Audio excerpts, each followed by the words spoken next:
On the 60th floor of a Manhattan skyscraper, billionaire CEO Victoria Langford just fired a man who didn't beg, didn't cry, didn't fight back.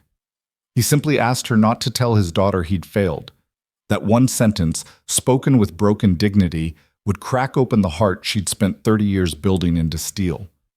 What Victoria didn't know was that this firing was supposed to be a test.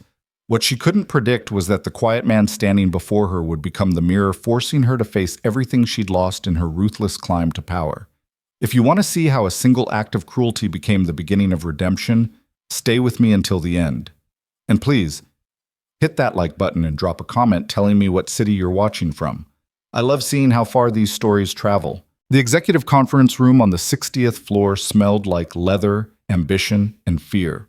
Floor-to-ceiling windows framed Manhattan like a conquered kingdom, steel and glass stretching toward a sky that seemed closer here than anywhere else on Earth. This was the room where careers were made, where futures were destroyed, where Victoria Langford ruled with the kind of cold precision that had built an empire and burned every bridge behind her. She stood at the head of the table now, perfectly composed in a charcoal suit that cost more than most people earned in a month. Her dark hair was pulled back without a strand out of place. Her expression revealed nothing, not anger, not satisfaction, not even the faintest flicker of doubt. At 42, Victoria had mastered the art of emotional invisibility. It was her greatest weapon. "Mr. Cole," she said, her voice cutting through the silence like a blade. "You're fired." The words landed in the room with devastating finality. Ethan Cole stood 10 feet away, flanked by 2 HR representatives who'd escorted him up from the research department without explanation. He was 34 but looked older, the kind of worn-down older that came from too many sleepless nights and too much responsibility carried alone. His shirt was clean but frayed at the collar. His tie was knotted carefully but slightly crooked. His hands hung at his sides, calloused and still. He didn't move. The HR reps exchanged glances. They'd done this dozens of times. Usually there was begging. Sometimes there was anger, shouting, threats. Security called to remove someone who couldn't accept their fate. Occasionally there were tears. But Ethan Cole just stood there, his gray eyes fixed on some point past Victoria's shoulder, his jaw tight but his breathing steady. Victoria watched him with the same clinical detachment she brought to every termination. She'd learned long ago not to personalize these moments. Business was business. Weakness was weakness. And Ethan Cole's recent performance reviews had flagged him as a liability. Distracted, underperforming, missing deadlines. The numbers didn't lie. "Do you have anything to say?" she asked. The question wasn't kindness, it was procedure. Give them a chance to speak, document their response, move on. Ethan's throat worked. When he finally spoke, his voice was quiet but clear. "How long do I have?" "Security will escort you out today," Victoria said. "HR will contact you regarding final compensation and benefits transition." "Today," Ethan repeated softly, as if testing the weight of the word. One of the HR reps, a woman named Sandra, with kind eyes and 15 years of practice delivering bad news gently, stepped forward. "Mr. Cole, we understand this is difficult. We're prepared to offer—" "I have one request," Ethan interrupted. His gaze finally moved, settling on Victoria with an intensity that made something uncomfortable shift in her chest. "Please, don't tell my daughter. Let her believe I'm still trying." The room went absolutely still. Victoria felt something crack inside her, just a hairline fracture, barely perceptible, but there. She covered it instantly with a slight frown. "Your daughter?" "She's 6, Ethan said. His voice remained steady, but his hands had curled into fists at his sides. Not in anger, but in the effort of holding himself together. She believes I'm doing important work here, that I'm making a difference. She draws pictures of skyscrapers and tells her friends her dad helps build the future." He paused, swallowing hard. "If she finds out I got fired, she'll think I failed. She'll think I'm not good enough, and His voice fractured, just slightly. "I can't be the reason she stops believing things can get better." The crack in Victoria's chest widened. She'd fired hundreds of people in her career. She'd heard every excuse, every plea, every manipulation. People begged for their jobs because of mortgages, medical bills, aging parents, educational debt. They appealed to her sense of fairness, her humanity, her business sense. They tried anger and tears and desperate promises to do better. But Ethan Cole wasn't asking for his job back. He was asking her to lie to a 6-year-old girl so she wouldn't lose faith in her father. Victoria's carefully maintained expression flickered just for a second before she locked it back down. "That's not a reasonable request, Mr. Cole." "I know," Ethan said quietly, "but it's the only one I'm making." The silence stretched. Sandra shifted uncomfortably. The other HR rep, a younger man named Marcus, cleared his throat but said nothing. Through the windows behind Victoria, a helicopter drifted past, its rotors inaudible through the thick glass. Victoria had built her entire life on control, on making hard decisions without hesitation, on never letting emotion interfere with business. She'd sacrificed relationships, friendships, anything that might make her weak. Her father had taught her that strength meant standing alone. That power came from the willingness to do what others couldn't. Looking at Ethan Cole now, this exhausted, worn-down man asking nothing for himself, she felt something she hadn't experienced in years. Doubt. "Security will escort you out," she heard herself say. The words came out automatic, mechanical. Effective immediately. Ethan nodded once. He didn't thank her, didn't curse her. He simply turned toward the door with a dignity that felt like an accusation. "Mr. Cole," Victoria said. He stopped, not turning back. "Your daughter," Victoria continued, hating the way her voice sounded, uncertain, almost gentle. "What's her name?" Ethan was quiet for a long moment. When he spoke, his voice carried a weight that seemed to fill the entire room. "Lily." Then he walked out, and Victoria stood alone at the head of her empire, feeling like she'd just lost something she couldn't name. The elevator ride down felt longer than 60 floors should take. Ethan stood between two security guards, professionals who'd learned to make these escorts impersonal. They didn't speak, didn't make eye contact, just accompanied him down to the lobby where he'd sign final papers, surrender his ID badge, and walk out into a city that suddenly felt hostile. His mind was racing, but his body felt numb, fired. After 3 years of 16-hour days and weekends spent finishing projects while Lily colored at his desk, after sacrificing sleep and health and anything resembling a social life to prove he deserved to be here, the numbers on the elevator display counted down. 53, 52, 51. Ethan closed his eyes and saw Lily's face that morning. Gap-toothed smile, wild brown curls she'd refused to let him brush, dinosaur pajamas she'd insisted on wearing under her school clothes. She'd made him breakfast, burnt toast with too much jelly, and presented it with such pride that he'd eaten every bite and told her it was perfect. "Daddy, are you building something important today?" she'd asked while he tied her shoes. "Always, sweetheart," he'd answered, kissing the top of her head. "Every day is important." "When I grow up, I'm going to work in a big building like you," she'd announced, "and I'm going to help people too." The memory twisted like a knife. 37, 36, 35. How was he going to tell her? How was he going to explain that he'd lost the job he'd promised would secure their future? The job he'd taken after Sarah died, when grief and single parenthood had left him scrambling for anything that offered stability and benefits and the hope that maybe, somehow, he could build a life where Lily didn't have to worry. 22, 21, 20. The elevator dinged softly as it passed each floor. Ethan thought about his apartment, a one-bedroom in Queens where Lily slept in the bedroom and he took the couch. About the careful budget that left no room for emergencies. About the childcare situation that depended on neighbors and a patchwork of favors he'd never be able to fully repay. About how he was going to pay rent next month. The lobby appeared. Marble floors, contemporary art, a reception desk staffed by people trained to smile at everyone while seeing no one.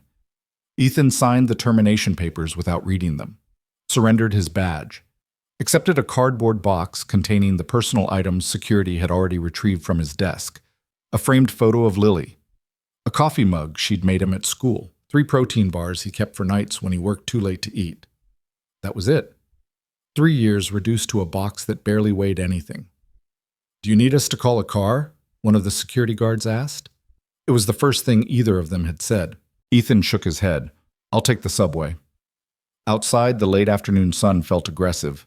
Manhattan moved around him with its usual indifferent energy, people rushing, horns blaring, the smell of pretzels and exhaust, and expensive perfume mixing in the air.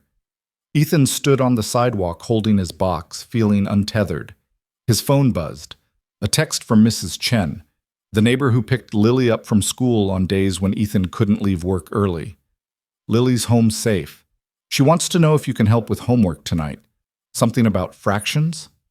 Ethan's throat tightened. He typed back quickly. I'll be home soon. Tell her I can't wait to see what she's learning. He stood there for another moment, looking up at the building he'd just been escorted out of. 60 floors of glass and steel and ambition. Somewhere up there, Victoria Langford was probably already moving on to her next meeting, her next decision, her next demonstration of the ruthless efficiency that had built her reputation. She would never think about him again. Ethan turned away and headed for the subway, carrying his entire professional life in a cardboard box. Victoria stood at her office window, staring at nothing. The termination should have taken 5 minutes, should have been routine. Fire the underperformer, document the decision, move on to the quarterly projections that needed her attention before tomorrow's board meeting. Instead, she'd been standing here for 20 minutes, unable to focus on anything except the image of Ethan Cole's face when he'd asked her not to tell his daughter he'd failed. Ms. Langford, her assistant's voice came through the intercom. The legal team is waiting in conference room B. Victoria didn't move. Tell them I need 15 minutes. Of course. Silence returned. Through the window, Manhattan spread out below her like a circuit board, millions of people pursuing their own ambitions, fighting their own battles, carrying their own burdens. From up here, it all looked orderly, manageable, reducible to patterns and probabilities. Victoria had spent her entire adult life learning to see the world this way. When she'd taken over her father's struggling tech company at 25, everyone had expected her to fail. A woman too young, too inexperienced, too emotional to handle the pressure. She'd proved them all wrong by becoming exactly what they feared, harder than any of them, colder than they could imagine, willing to make decisions that would haunt weaker people. Within 5 years, she'd turned the company around. Within 10, she'd expanded it into a multi-billion-dollar empire. Within 15, she'd become one of the most powerful CEOs in the country, feared, respected, and completely alone. She'd lost her marriage in year 7. David had been kind, patient, supportive, everything a partner should be, but he'd wanted things Victoria couldn't give: time, vulnerability, the possibility of children. He'd asked her once why she was so afraid of letting anyone see who she really was. She told him there was nothing to see. Business was who she was. He'd left 6 months later. She'd barely noticed. Her father had died in year 12. In the hospital, barely conscious, he'd gripped her hand with surprising strength and whispered, "You did it, Victoria. You became strong enough to stand alone." She'd thought it was a compliment. Now, standing in her office with Ethan Cole's words echoing in her mind, she wondered if it had been a warning. Please don't tell my daughter. Let her believe I'm still trying. Victoria's jaw tightened. She turned away from the window and pulled up Ethan Cole's employment file on her computer. The screen filled with data, performance reviews, project assignments, attendance records. The numbers told a clear story. 6 months ago, Ethan's work had been exemplary. Innovative research, exceeded deadlines, positive peer reviews. Then something had changed. His productivity had dropped. He'd started missing meetings. His last 3 projects had been delivered late, and while the work was technically solid, it lacked the creative edge his earlier contributions had shown. The recommendation for termination had come from his direct supervisor, backed by HR's analysis. Standard procedure. Clear justification. Victoria scrolled further back in the file. 3 years ago, Ethan had been hired with strong recommendations from his previous employer, a smaller research firm where he'd been described as brilliant but underutilized. His interview notes mentioned a recent personal tragedy, but assessed him as highly motivated and stable. She found the reference buried in an HR memo. Candidate recently widowed. Has a young daughter. Seeking position with better benefits and stability. Demonstrated strong commitment during interview process. Victoria sat back in her chair. Widowed. Young daughter. She thought about this calculation she'd made 1,000 times before, that personal problems were exactly that. Personal.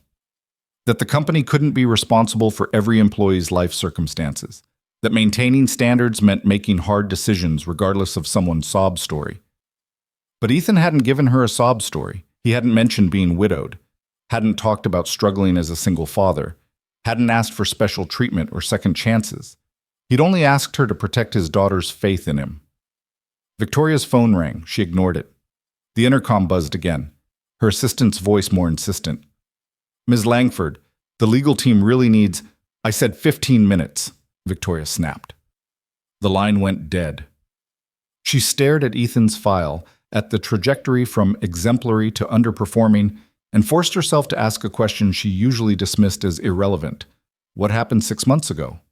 It took her 20 minutes of cross-referencing to find it. A hospitalization record submitted to HR, emergency appendectomy for his daughter, 3 days of missed work, then a note from his supervisor expressing concern about distraction and decreased focus. Victoria opened the company's benefits portal and pulled up Ethan's medical claims. What she found made her stomach turn. Multiple doctor visits for his daughter over the past 6 months. Physical therapy. Specialist consultations. All covered by insurance, but the deductibles and copays had to be staggering on his salary. No claims for himself despite the HR file noting he'd shown up to work visibly sick on multiple occasions. She found a memo from building security. Ethan had been discovered sleeping in his office twice in the past 3 months. When questioned, he'd apologized and explained he'd just lost track of time working late. The picture came into focus with brutal clarity. A single father working himself into the ground to pay medical bills, sacrificing sleep, health, and eventually job performance to be there for his daughter, slowly drowning, but never once asking for help. And Victoria had fired him. She closed the file and sat in the silence of her office, surrounded by the awards and achievements that marked her ruthless climb to the top. Through the window, the sun was setting, painting Manhattan in shades of gold and shadow. Please don't tell my daughter. Let her believe I'm still trying. For the first time in longer than she could remember, Victoria Langford felt something that terrified her more than any business challenge ever had. She felt ashamed. The subway ride home was a blur of noise and strangers. Ethan sat with the cardboard box on his lap, staring at nothing while the train rocked and swayed through the tunnels beneath the city. Around him, people scrolled through phones, read books, dozed with the practiced ease of commuters who'd learned to sleep through anything. He thought about what he was going to say to Lily. The truth? That he'd lost his job because he'd been too distracted by making sure she was okay after her appendectomy? That he'd been too exhausted from splitting his time between work and her physical therapy appointments to give his projects the attention they deserved? That he'd failed to be good enough at the impossible task of being both mother and father? No. He couldn't tell her that. Couldn't make her think any of this was her fault, but he also couldn't lie. Lily was too smart, too perceptive. She'd know something was wrong. She always knew. The train pulled into his stop. Ethan gathered the box and stepped onto the platform, joining the flow of people heading toward the exits. The walk to his apartment building took 15 minutes, past the bodega where he bought milk and bread, past the playground where Lily spent every possible moment on the swings, past the Vietnamese restaurant that made the pho she loved on her birthday. Every step felt heavier than the last. Mrs. Chen answered her door before he could knock. She was 73, widowed like him, and had taken to Lily with a grandmother's fierce affection from the day they'd moved in across the hall. "Ethan," she said, her smile fading as she took in the box. His expression, the defeat he couldn't quite hide. "What happened?" "I need to talk to Lily," he said quietly. "Is she—" "Playing in your apartment. I have the spare key, you know." Mrs. Chen's eyes were sharp with concern. "Did you lose your job?" Ethan nodded, not trusting his voice. Mrs. Chen made a soft sound of distress. Then, being who she was, she straightened her shoulders and touched his arm with surprising strength. "You're a good father, Ethan Cole. The best I've ever seen. Whatever happened, that girl in there knows how much you love her. Don't you forget that." "Thank you," Ethan managed. And you come to me if you need help with meals, Mrs. Chen continued firmly. I make too much anyway. It would be a favor to me. Ethan's throat tightened. He nodded again and let himself into his apartment. The space was small but meticulously kept because Lily deserved order and cleanliness even if he couldn't give her square footage. She'd covered the refrigerator with drawings, made a reading corner in the living room with pillows and her favorite books, declared the tiny kitchen table the best homework spot in the whole world. She was there now, sprawled on her stomach with math worksheets spread around her, tongue poking out in concentration. When she heard the door, she looked up with a smile that broke his heart. "Daddy, you're early!" She scrambled to her feet and launched herself at him. Ethan set down the box quickly and caught her, holding on tighter than he meant to. She smelled like the strawberry shampoo she insisted on using and the crayons she'd been drawing with earlier. "Hey, sweetheart," he said into her hair. "I'm doing fractions and they're really hard, but I almost understand them," Lily announced, pulling back to look at him. "Mrs. Chen said you could help me and—" She stopped, her expression shifting to concern. "Daddy, what's wrong? You look sad." And there it was. The perceptiveness that meant he could never hide anything from her for long. Ethan set her down and knelt so they were eye level. He tried to find the words that would make this okay, that would protect her from worry, that would keep her faith in him intact. "I need to tell you something," he began. Lily's eyes went wide and solemn. "Are you sick? Like Mommy was?" The question hit him like a physical blow. Sarah had been sick for 18 months before she died, breast cancer that they'd caught too late. Lily had been 4 years old, just old enough to understand that Mommy was getting sicker, not old enough to understand that she wasn't coming back. "No, baby, I'm not sick," Ethan said quickly, taking her hands. "I'm healthy. I promise." Relief flooded Lily's face. "Okay, then what is it?" Ethan took a breath. "I lost my job today, the one at the big building." Lily's forehead crinkled with confusion. "They don't want you to work there anymore?" "They don't need me to work there anymore," Ethan corrected gently, hating the half-truth but unable to tell her he'd failed their standards. "So I'm going to find a new job. A different one." "Oh." Lily processed this with the seriousness she brought to everything important. "Will the new job be in a big building too?" "I don't know yet. But wherever it is, I'm going to work really hard, just like always." "Because you're the best worker," Lily said with absolute certainty. "Mrs. Chen says so. She says you work harder than anybody." Ethan's eyes burned. He pulled Lily into another hug to hide it. "I'm going to do my best, sweetheart. That's all I can promise." "That's okay," Lily said into his shoulder. "Your best is really good, Daddy." They stayed like that for a long moment. Then Lily pulled back with sudden determination. "Should we celebrate?" "Celebrate?" Ethan couldn't help a surprised laugh. "Yeah, you always said that when something ends, it means something new can start. Remember?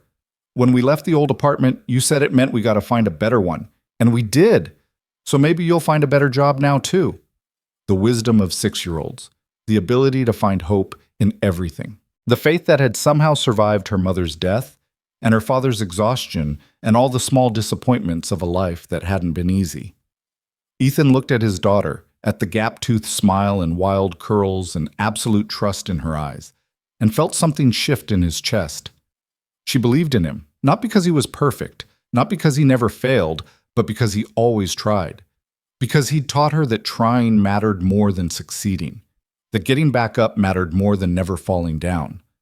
"Please don't tell my daughter. Let her believe I'm still trying." He'd asked Victoria Langford not to take this away from him. This moment right here, Lily's faith that her father would figure it out, that things would be okay because he was doing his best. "You know what?" Ethan said, managing a real smile. "You're absolutely right. We should celebrate. What do you want for dinner?" "Pizza!" Lily yelled immediately. Ethan winced thinking about his budget, then decided that some things mattered more than money. "Pizza it is, but you have to finish your fractions first." "Deal!" Lily raced back to the table with renewed energy. Ethan watched her attack the math problems with determination and felt the weight of the day settle onto his shoulders. Tomorrow, he would start job hunting. Tomorrow, he would panic about rent and bills and how long their savings would last. But tonight, he would eat pizza with his daughter and help her with homework and tuck her in with stories about brave knights and clever princesses. Tonight, he would be the father she needed him to be. Even if the whole world thought he wasn't good enough, Lily's faith would have to be enough to carry him forward. It was all he had left. Victoria stayed in her office until the cleaning crew arrived at 10 p.m. She'd canceled the legal meeting, postponed 2 conference calls, ignored 17 emails marked urgent. Instead, she'd spent 6 hours doing something she'd never done before in her entire career. She'd reconsidered a decision. The file on Ethan Cole was spread across her desk now. Not just the official HR documents, but everything she'd been able to pull from the system. Project reports going back 3 years, peer reviews, security logs, medical claims, a complete picture of a man she'd fired after a 5-minute conversation. What she'd found had shaken the foundation of everything she thought she knew about running a company. Ethan Cole wasn't underperforming because he was incompetent. He was underperforming because he was dying by inches, trying to be 2 parents on 1 salary, while his daughter recovered from a medical emergency. His earlier work had been exceptional, the kind of innovative thinking that could have led to breakthroughs if he'd been given support instead of scrutiny. His colleagues described him as selfless, brilliant, and someone who makes everyone around him better. His supervisor had recommended termination. Victoria pulled up that supervisor's file next. Richard Brennan, 47, 15 years with the company. His performance reviews were solid but unremarkable. His project success rate was good but not exceptional. His department had the highest turnover in the company. Victoria cross-referenced exit interviews from people who'd left Brennan's team. The comments painted a picture. Micromanagement. Takes credit for others' work. No support for work-life balance. Punishes people for having personal emergencies. She thought about the memo recommending Ethan's termination. The language was technically correct but emotionally cold. Decreased productivity, missed deadlines, appears distracted and uncommitted. No mention of his previous excellence, no acknowledgement of his circumstances, no suggestion that he might need support rather than punishment, just a recommendation to cut losses and move on. Victoria sat back in her chair and stared at the ceiling. How many other Ethan Coles were out there? How many talented people had she lost because the company's systems were designed to reward ruthlessness and punish humanity? How many potential breakthroughs had been sacrificed because someone like Richard Brennan saw empathy as weakness? Her phone buzzed. A text from Marcus in HR. Ms. Langford, the Cole termination paperwork needs your signature by tomorrow morning for legal compliance. Should I send it up? Victoria stared at the message for a long time. Then she typed back, "No. Schedule a meeting with me first thing tomorrow. We need to discuss this case further. Is there a problem with the documentation? There's a problem with the decision. I'll explain tomorrow." She set down the phone and looked at Ethan's photo in the file. It was his employee badge picture, a few years old, before whatever had hollowed out his eyes and put that weight on his shoulders. He was smiling slightly, like he'd been trying not to laugh at something. Please don't tell my daughter. Victoria had spent her entire life believing that strength meant never letting emotion influence business decisions. That power came from the ability to be ruthless when necessary. That showing weakness was the fastest way to lose everything you'd built. Looking at that photo now, she wondered if she'd been wrong about everything. The cleaning crew knocked on her door. Victoria waved them away and returned to the window, watching the city lights glitter in the darkness below. Somewhere out there, Ethan Cole was probably tucking his daughter into bed, probably lying about how everything would be fine, probably carrying a weight that should have broken him, but somehow hadn't. And somewhere in this building, in the systems and structures Victoria had built to maximize efficiency, there was a rot she'd never noticed before, a culture that punished people for being human, that measured worth only in output. That had turned her into exactly the kind of leader her father had been, powerful, feared, and completely alone. Victoria pressed her hand against the cold glass and made a decision that terrified her more than any business risk she'd ever taken. She was going to do something that would probably cost her everything. She was going to make things right. The morning after being fired, Ethan woke at 4:30 a.m. to the sound of his alarm, the same time he'd been waking for 3 years. His body moved on autopilot, brain still foggy with exhaustion, before reality crashed down on him. He didn't have a job to go to. Ethan lay on the couch in the darkness, staring at the ceiling while his heart hammered against his ribs. The The panic he'd held at bay last night came flooding back with brutal force. Rent was due in 2 weeks. Lily's physical therapy wasn't covered entirely by insurance. Their savings account had maybe 6 weeks of breathing room if he was careful. 6 weeks to find a new job, pass the interviews, wait for the first paycheck. It wasn't enough time. His phone buzzed on the coffee table. Ethan grabbed it, hoping irrationally that it might be the company calling to say there'd been a mistake. Instead, it was an automated email from HR with the subject line, Cobra benefits information and termination details. He deleted it without reading and forced himself to sit up. Falling apart wasn't an option. Lily would be awake in 2 hours, expecting breakfast and normalcy, and a father who had his life together enough to help her brush her teeth and pack her lunch. Ethan stood and moved quietly to the kitchen. The familiar routine steadied him: coffee brewing, eggs scrambling, bread toasting. By the time golden light started filtering through the window, he'd made breakfast and pulled out his laptop to start updating his resume. The screen glowed in the pre-dawn dimness. Ethan stared at the cursor blinking in the empty job search bar and felt the weight of impossible choices settling on his shoulders. Apply broadly and risk taking something that paid less? Focus on positions similar to what he'd lost and compete with hundreds of other candidates? Lie about why he'd left his last job? Daddy?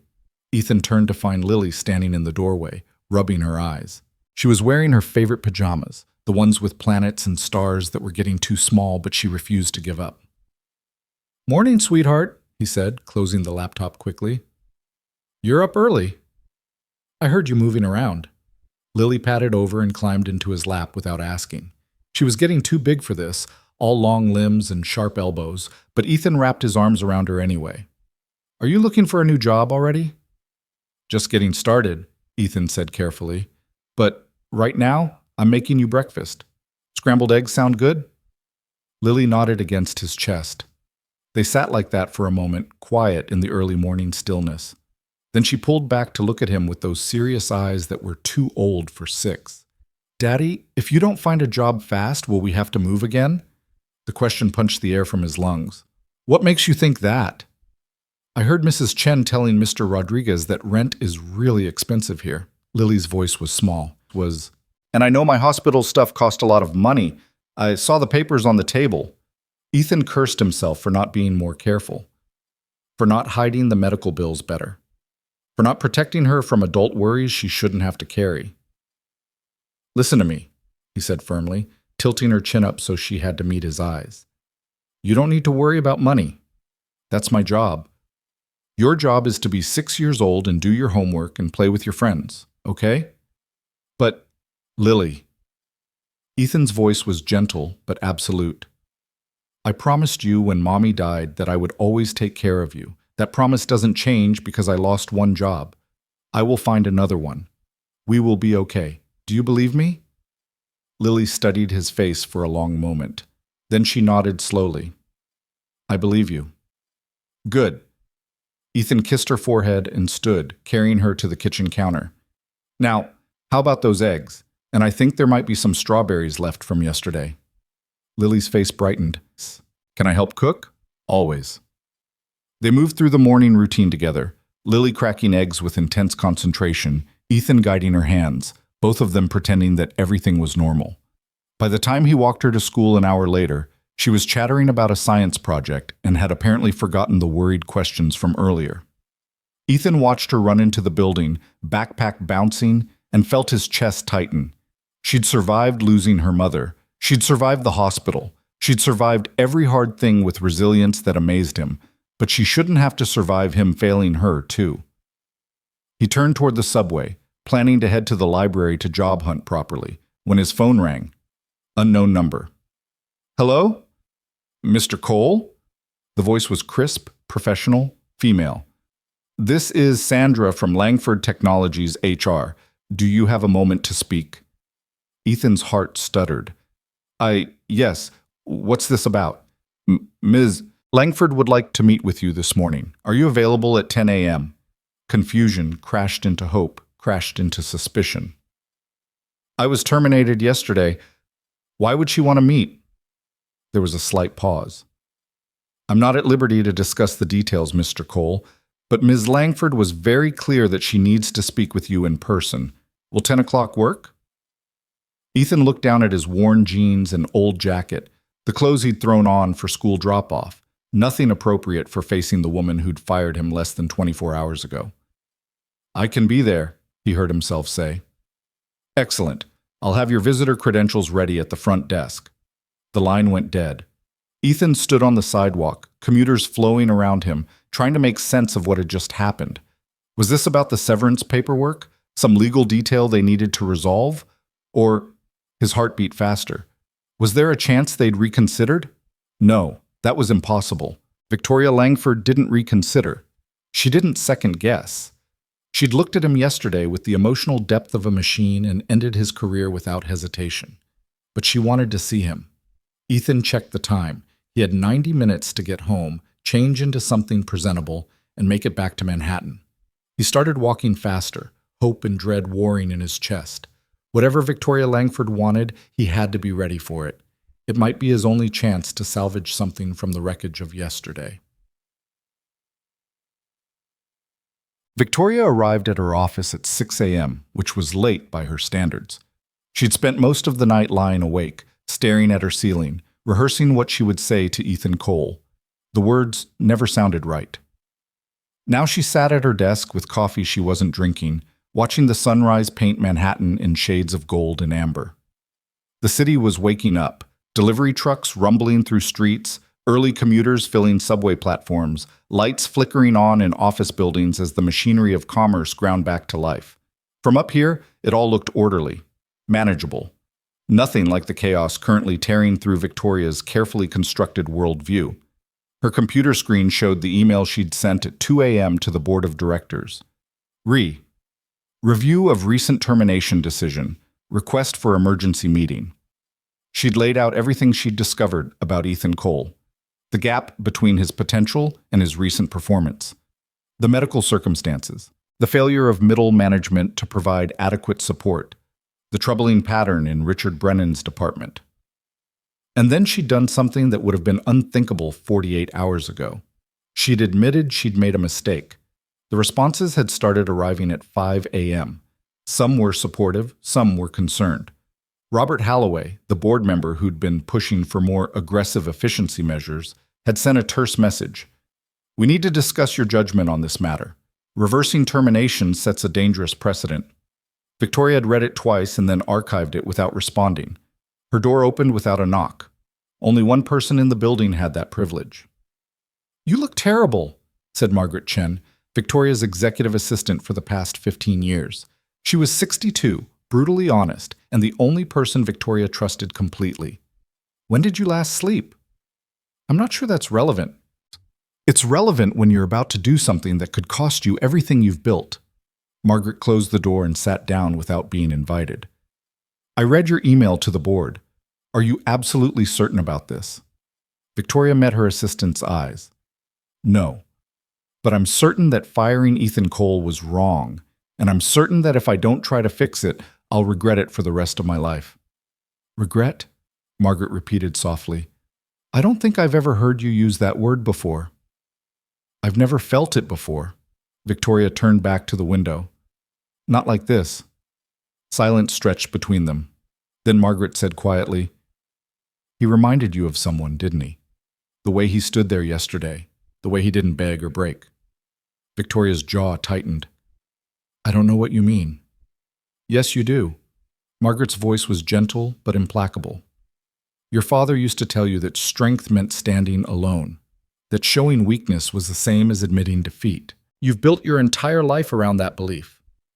My father built an empire on that belief, Victoria said sharply, and died alone in a hospital room with only you beside him.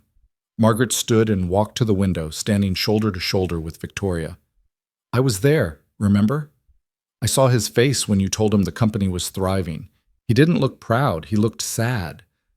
Victoria's throat tightened. He told me I'd become strong enough to stand alone. Those were his last words. Exactly. Margaret's reflection in the glass showed infinite compassion. And you've been standing alone ever since, convinced it was what he wanted. But Victoria, what if he was trying to warn you? What if he spent his last breath telling you not to make his mistakes? The words hit like a physical blow. Victoria's hands curled into fists at her sides. Ethan Cole has a daughter who believes in him, Margaret continued quietly. He's exhausted and struggling and probably terrified. But he didn't break yesterday. He didn't compromise his dignity or his love for that little girl. He just asked you not to take away the one thing that mattered to him, her faith that he's still trying. I know, Victoria whispered, and now you want to give him his job back, not because it's good business, though it might be, not because it will look good, though it might do that too. You want to give it back because seeing him stand there with nothing left but his love for his daughter showed you something you've been trying not to see for a very long time. Victoria closed her eyes. What's that? That strength isn't standing alone. It's standing up for someone else when you have everything to lose. The truth of it settled into Victoria's bones.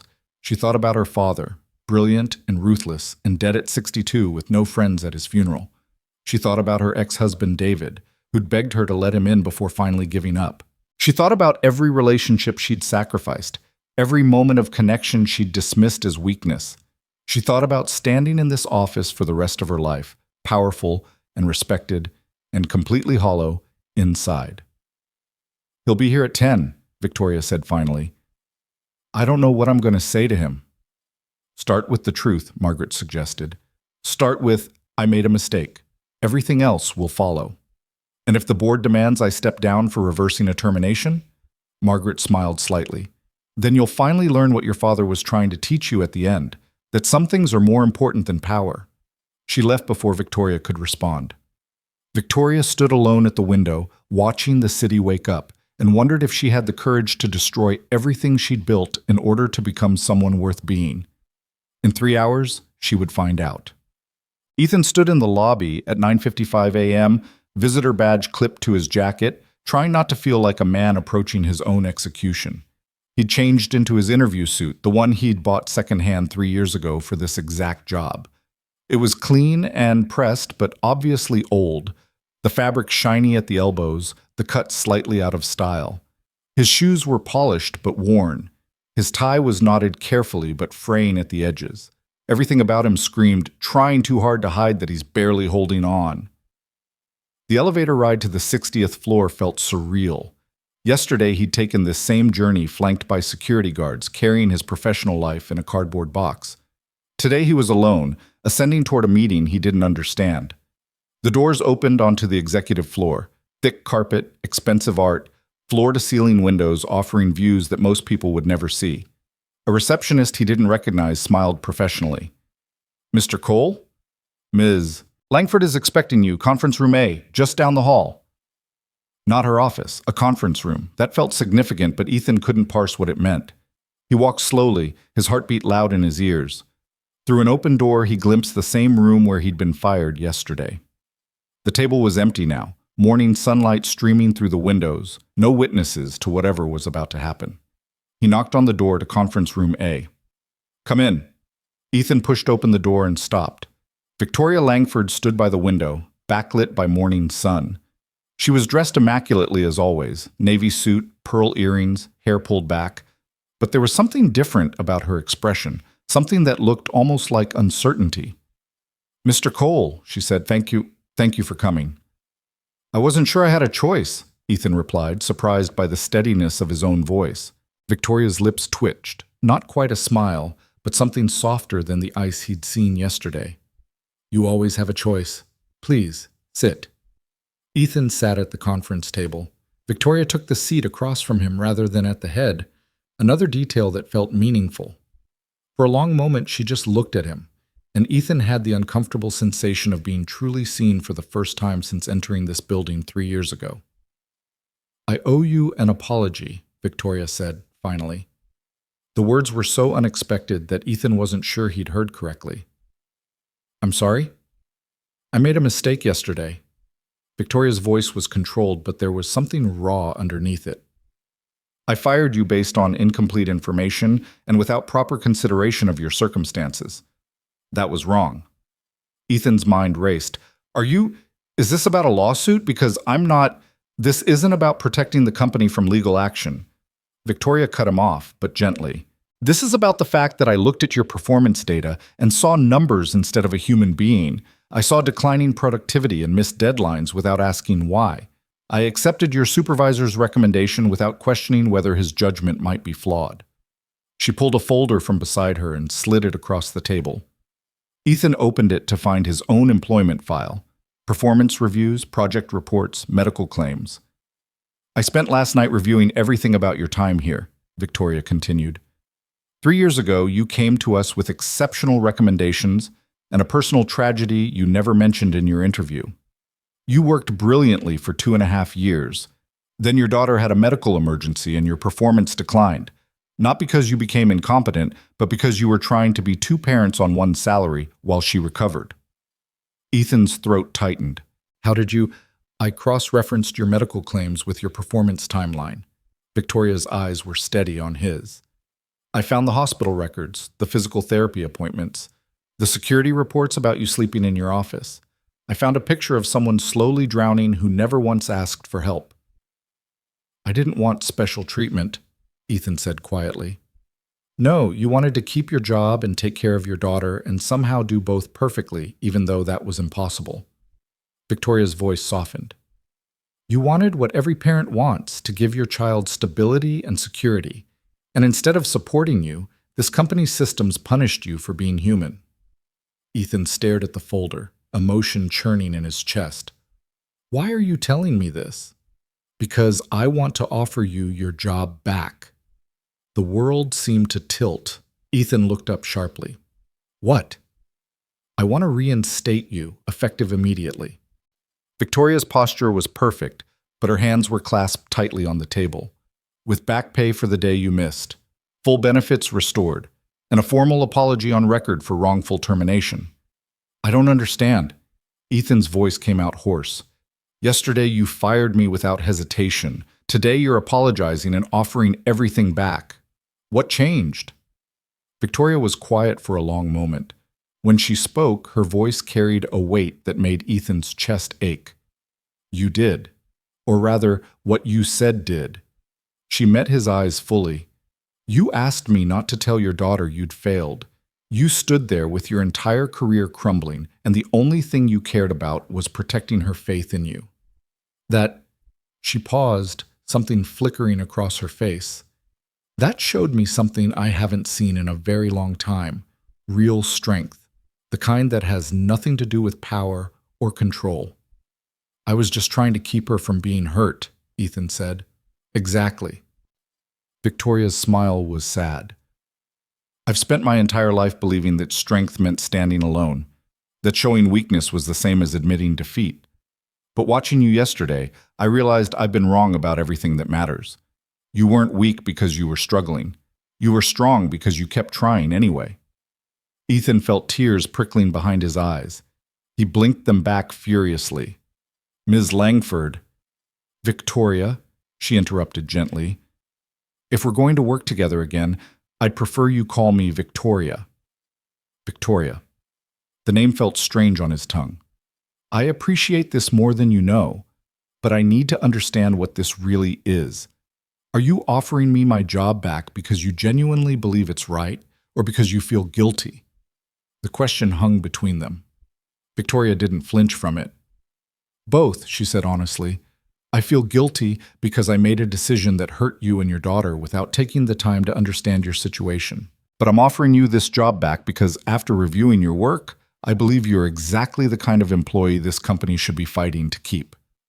You're brilliant, dedicated, and you make everyone around you better. Those qualities don't disappear because you had 6 difficult months. She leaned forward slightly. I'm also offering you this because I want to fix something that's broken in how this company operates. You're not the first talented person we've lost because middle management confused struggling with failing, but I'm hoping you'll be the last, and that starts with admitting when I've made a mistake. Ethan studied her face, the careful control beginning to crack around the edges, the genuine regret in her eyes, the vulnerability of someone who clearly wasn't used to apologizing. What about Richard? He asked. My supervisor, the one who recommended my termination. Victoria's expression hardened. Mr. Brennan will be undergoing a performance review. I've discovered some troubling patterns in how he manages his team. Regardless of the outcome, you won't be reporting to him anymore." Who would I report to? Directly to the research division head, Dr. Sarah Okonkwo.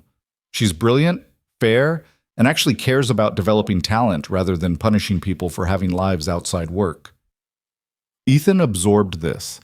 It was everything he could have hoped for: his job back, better management, a chance to prove himself again. But something nagged at him. "What about the board?" he asked quietly. "What about the other executives who'll see this as you showing weakness?" Victoria's smile turned sharp. "Let me worry about the board. That's my job. Your job is to decide whether you can trust me enough to come back." And there it was, the real question underneath everything else. Could he trust the woman who'd fired him yesterday? Could he believe this transformation was real and not just temporary guilt that would evaporate the next time he had a rough quarter? Could he risk his daughter's security on the hope that Victoria Langford had genuinely changed? Ethan thought about Lily's face this morning, asking if they'd have to move. About the medical bills stacked on his kitchen counter.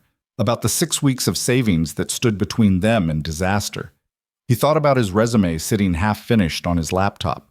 About the job market and competition and the reality that finding something comparable could take months. But he also thought about Victoria's eyes when she'd said real strength. About the genuine regret in her voice. About the risk she was taking to admit she'd been wrong. "I have conditions," Ethan heard himself say. Victoria raised an eyebrow. "I'm listening." "If Lily has another medical emergency, I need flexibility. I need to know I won't be punished for being a parent first and an employee second." "Agreed. I'll have HR draft a formal, flexible work arrangement. I need to leave by 5:30 every day to pick her up from school. No exceptions." "Agreed. Your work speaks for itself. I don't care about FaceTime." Ethan took a breath. "And I need you to promise that if my performance starts declining again, you'll talk to me before making decisions. That you'll treat me like a human being instead of a data point."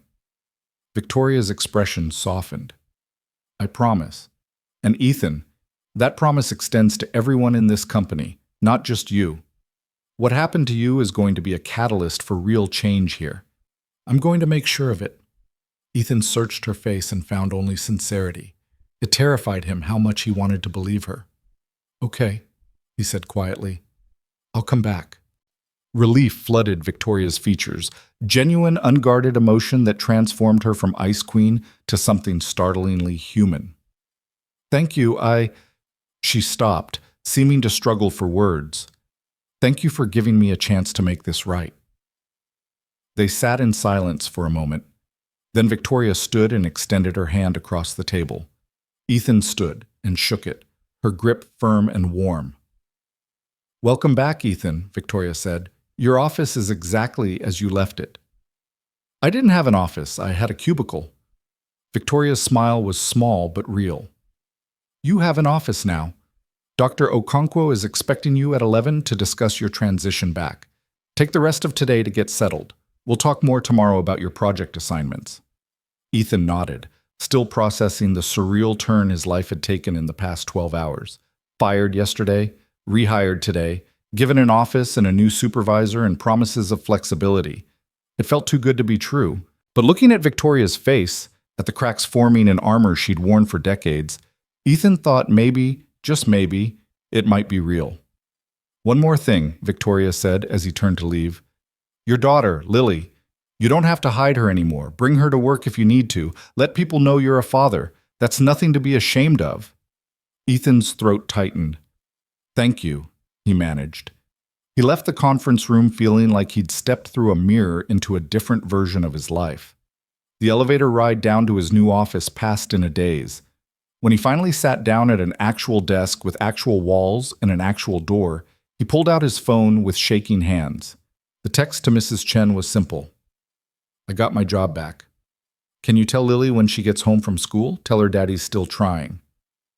The response came 30 seconds later. "Oh, thank God. I'm crying happy tears. That little girl is going to be over the moon." "So proud of you, Ethan." Ethan set down the phone and let himself feel it. The relief, the gratitude, the fragile hope that maybe things could actually get better. On the 60th floor, Victoria stood at her window watching the city and wondering if she'd just taken the first step toward redemption or the last step before losing everything.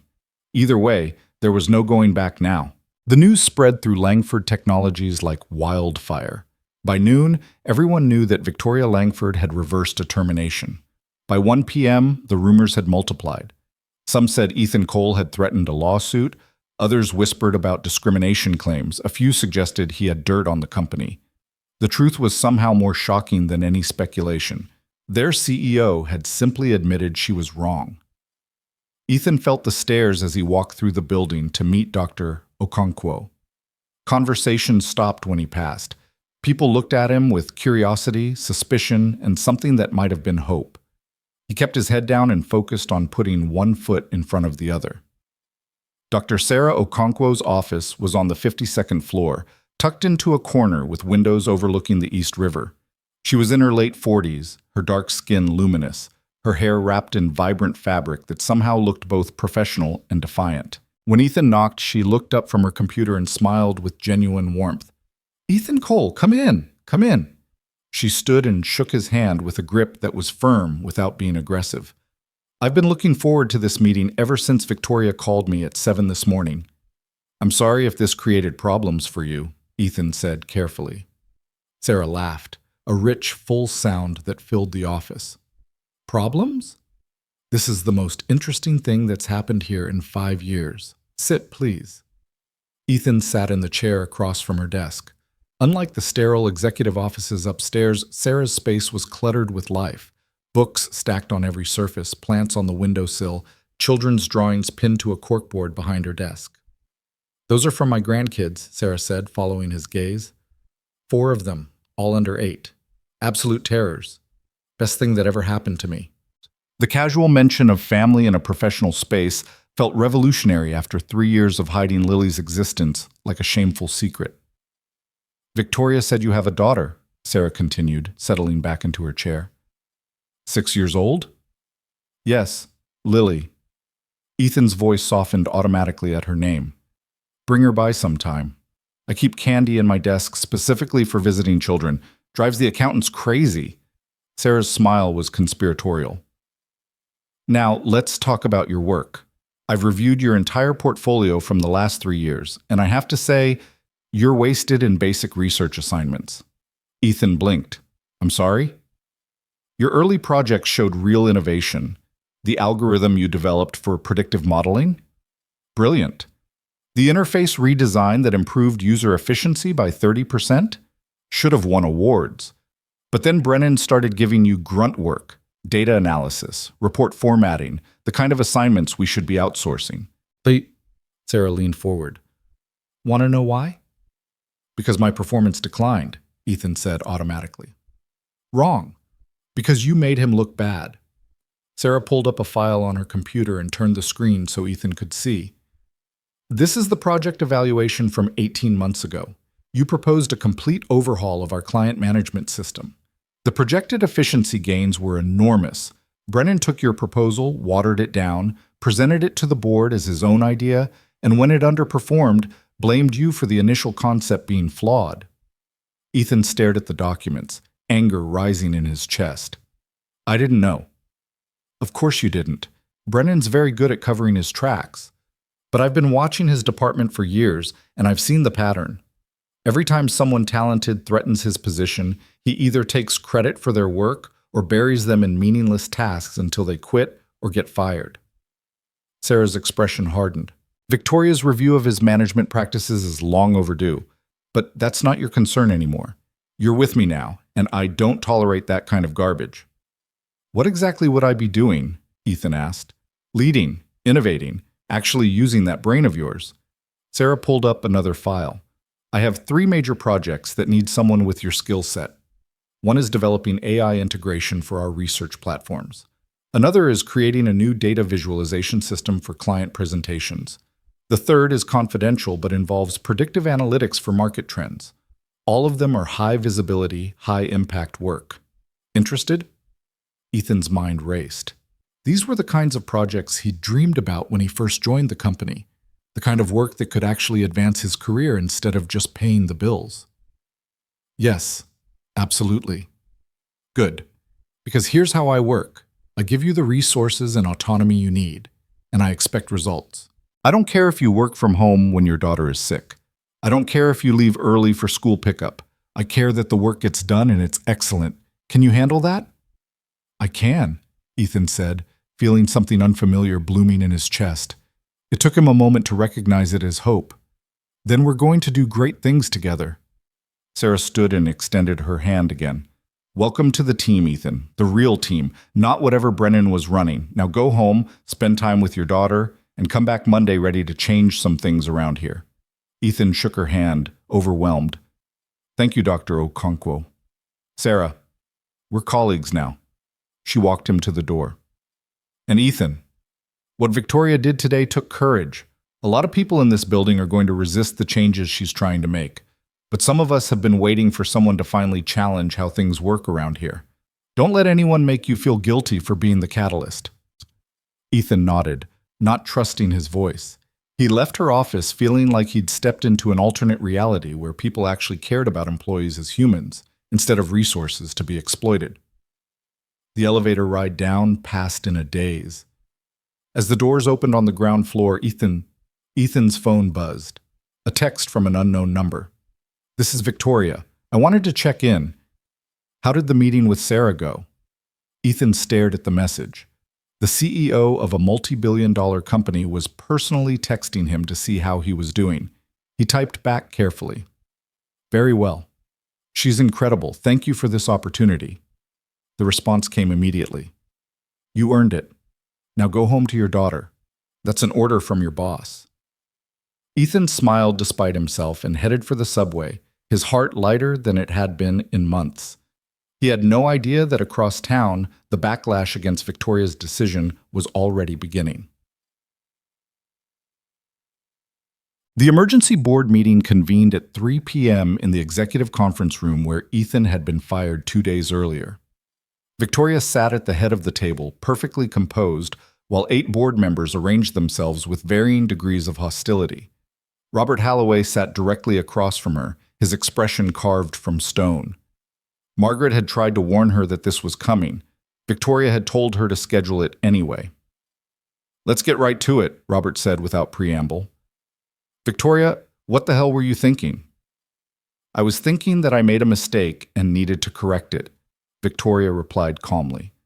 By reversing a legal documented termination, by undermining our entire HR process, by making it look like any employee can get their job back if they tell a sad enough story. Robert's voice rose with each question. Do you have any idea what kind of precedent this sets? I'm aware of the implications, Victoria said. I'm also aware that our termination process failed in this case. Ethan Cole was fired because of systemic failures in middle management, not because he was actually underperforming. His productivity dropped 30% over 6 months, Robert shot back. Those are facts, not feelings. His productivity dropped because his 6-year-old daughter had a medical emergency and he was trying to be a single parent while working full-time on a salary that barely covered their expenses. Victoria's voice remained steady, but something sharp entered it. Context matters, Robert. Numbers without context are just noise. We're not a charity, said Patricia Morrison, another board member who'd built her career on efficiency metrics. We can't keep every employee who has personal problems. I'm not suggesting we keep every struggling employee, Victoria replied. I'm suggesting we support talented employees through temporary difficulties instead of immediately discarding them. Ethan Cole's early work was exceptional. With proper management and flexibility, he could return to that level. Instead, we lost him because we confused struggling with failing. And now we have him back, along with a reputation for flip-flopping on major decisions, Robert said. How many other terminated employees are going to demand reinstatement? How many lawsuits are we going to face from people claiming we didn't give them the same consideration? Victoria had anticipated this argument. She pulled up a presentation on the screen behind her. I spent yesterday analyzing our termination patterns over the last 5 years. What I found was disturbing. The screen filled with data, charts, graphs, statistical analyses. The board members leaned forward despite themselves. We've lost 43 high-performing employees in the past 5 years, Victoria continued. All of them were terminated after performance declines that lasted less than a year. When I cross-referenced their medical claims and life circumstances, I found that 37 of them were dealing with major life events, medical issues, family deaths, divorces, elder care responsibilities. She clicked to the next slide. Of those 37, 31 were working under supervisors with high turnover rates and multiple complaints about lack of support. The pattern is clear. We're not losing people because they're incompetent. We're losing them because our management culture punishes people for being human. So your solution is to bring them all back? Patricia asked skeptically. My solution is to fix the culture that created the problem in the first place, Victoria said. Starting with mandatory management training on supporting employees through difficult periods, implementing formal, flexible work policies, and yes, reviewing recent terminations to identify other cases where we might have made mistakes. The room erupted in protests. Victoria waited for them to exhaust themselves, her expression unchanging. When silence finally returned, she spoke quietly but with absolute authority. I built this company alongside my father. I've spent 20 years making hard decisions and prioritizing efficiency over everything else. And you know what that's gotten us? A reputation for being a brutal place to work. High turnover. Difficulty attracting top talent. A culture where people hide their struggles until they collapse. She stood, planting her hands on the table. Ethan Cole asked me not to tell his 6-year-old daughter that he'd failed. He didn't beg for his job. He didn't threaten litigation. He just asked me to protect his child's faith in him. And I realized in that moment that I'd become exactly like my father, so focused on strength through isolation that I'd forgotten what real strength looks like. This is sentimental nonsense, Robert interjected. Your father built this company on discipline and high standards. My father died alone, Victoria said quietly. The words landed like bombs. He had no friends at his funeral. His own wife had left him years earlier. He spent his last breath telling me I was strong enough to stand alone, and I finally realized he wasn't celebrating. He was warning me not to make his mistakes. The room went silent. I'm not asking for your permission to fix what's broken here, Victoria continued. I'm informing you that changes are coming. We're going to become a company that values people as much as profits, that supports employees through difficulties instead of discarding them, that measures success not just in quarterly earnings, but in the lives we improve and the loyalty we earn. And if we disagree, Robert asked coldly, then you're welcome to call for a vote of no confidence, Victoria said. But before you do, I suggest you look at the employee satisfaction surveys I've commissioned over the past 2 days. Look at the exit interviews from talented people we've lost. Look at the recruitment data showing how hard it's becoming to attract top talent because of our reputation. She clicked to another slide showing preliminary survey results. The numbers were damning. Low morale, high stress, widespread feeling that the company didn't care about employees as people. We're hemorrhaging talent and goodwill, Victoria said. And if we don't change, we're going to lose our competitive edge to companies that understand that taking care of people is good business. This isn't sentiment, it's strategy. Patricia was studying the data with a frown. These numbers are concerning, but Victoria, you have to understand how this looks. Reversing a termination 48 hours after making it seems impulsive. It wasn't impulsive, it was necessary. Victoria's voice softened slightly. I made a mistake, a serious one, and I'm using my authority as CEO to correct it and prevent similar mistakes going forward. Isn't that what leadership is supposed to look like? The board members exchanged glances. Robert still looked hostile, but some of the others were wavering. Finally, Patricia spoke. I want to see a detailed plan for these cultural changes. Budget projections, expected outcomes, and I want regular updates on how this affects our retention and recruitment metrics. You'll have all of that by Monday, Victoria promised. And I want Ethan Cole's performance monitored closely, Robert added. If this backfires, if he can't deliver, I expect you to admit this was a mistake. If he can't deliver, I'll admit it, Victoria agreed, but I don't think that's going to happen. The meeting adjourned with no vote of no confidence, but the tension was palpable. Victoria knew she'd won the battle, but not the war. Some board members would be watching for any excuse to prove her wrong. As everyone filed out, Margaret appeared at her elbow. That was risky. Everything worth doing is risky, Victoria said quietly. Your father would have been proud. Victoria turned to look at her assistant. Would he? Margaret's smile was sad. The man he was at the end? The one who realized too late what he'd sacrificed? Yes, I think he would have been very proud. Victoria nodded, not trusting her voice. She returned to her office and found herself staring at the photo on her desk, the only personal item in the entire space. It showed her father in his prime, standing in front of the original company building, looking fierce and determined and utterly alone.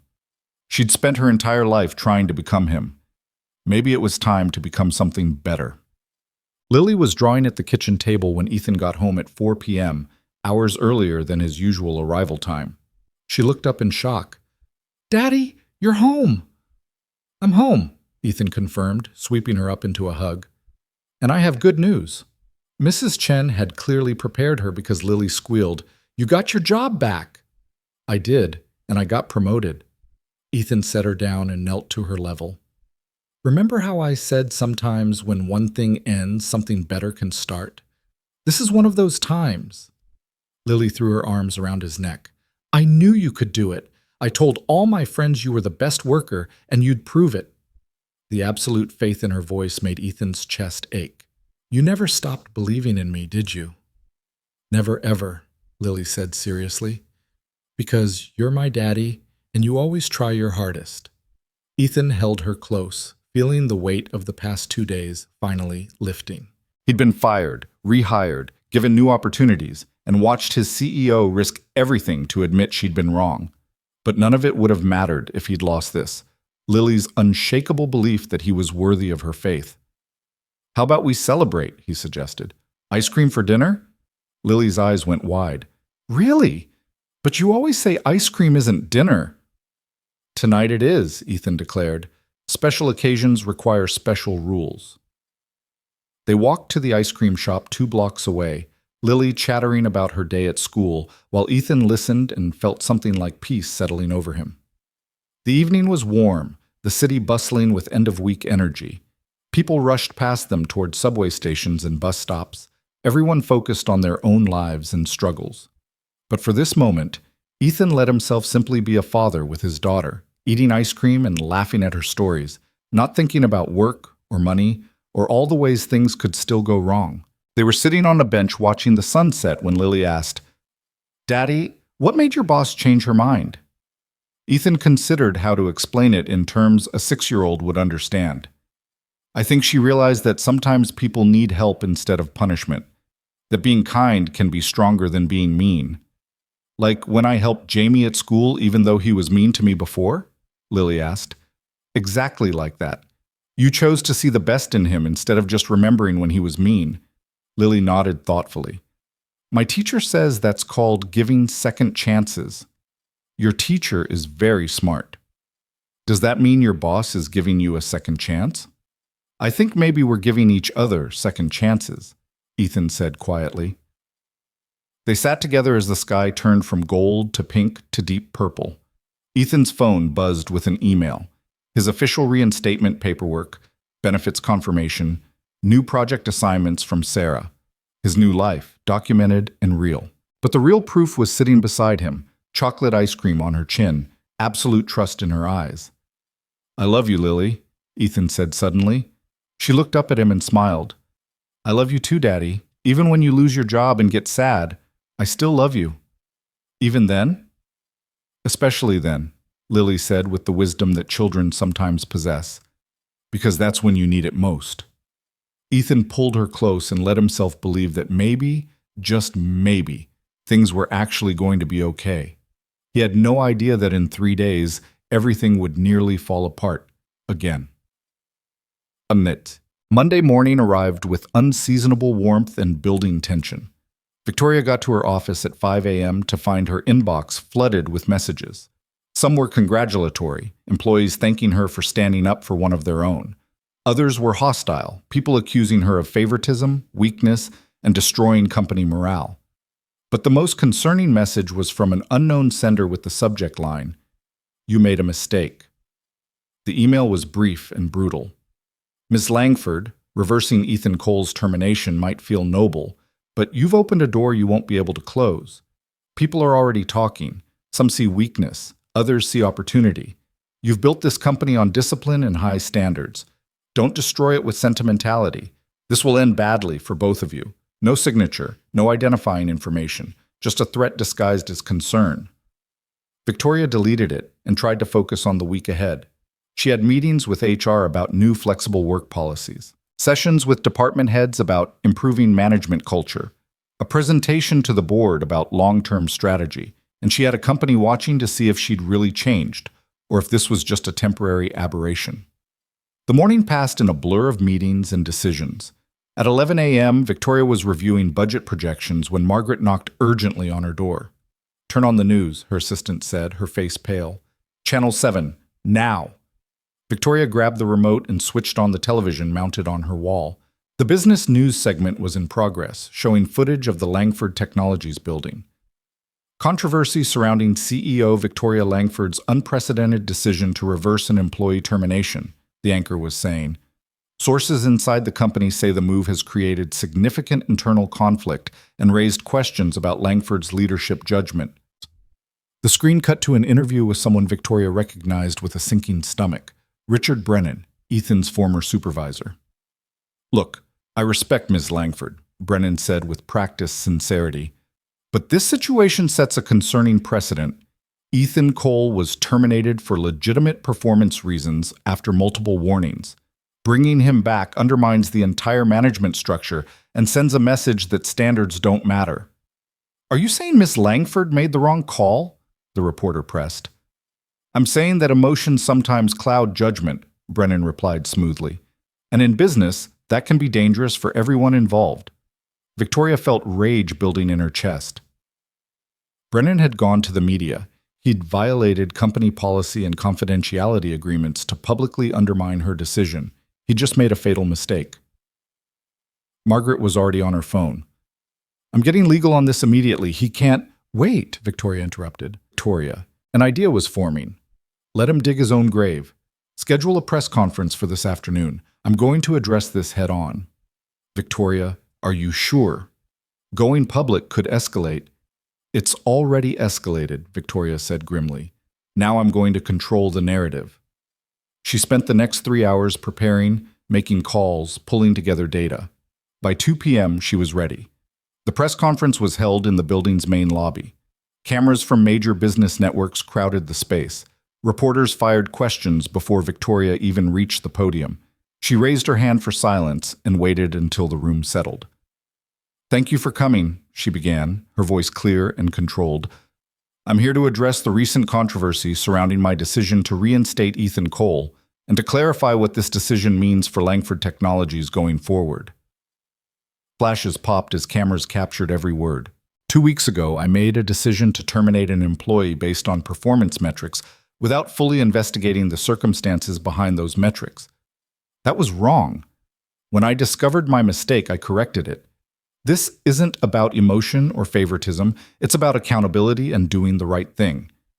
She clicked to her first slide, showing Ethan's performance trajectory. Ethan Cole was an exemplary employee for 2.5 years before personal circumstances impacted his work. Rather than offering support, our systems punished him for being human. This revealed flaws in our corporate culture that I'm committed to fixing. A reporter called out, "But don't you worry this makes you look weak?" Victoria's smile was sharp.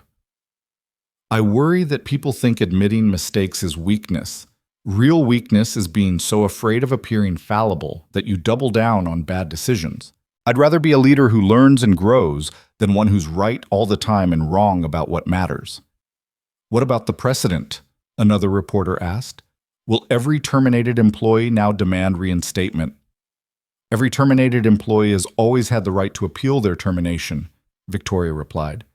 "What's changing is that we're going to have better processes to prevent unjust terminations in the first place. We're implementing comprehensive management training, formal, flexible work policies, and regular reviews of our practices to ensure we're supporting our employees effectively." She paused, then added, "And we're going to hold managers accountable when they fail to provide that support." Which brings me to my next announcement. Victoria clicked to a new slide showing internal investigation results.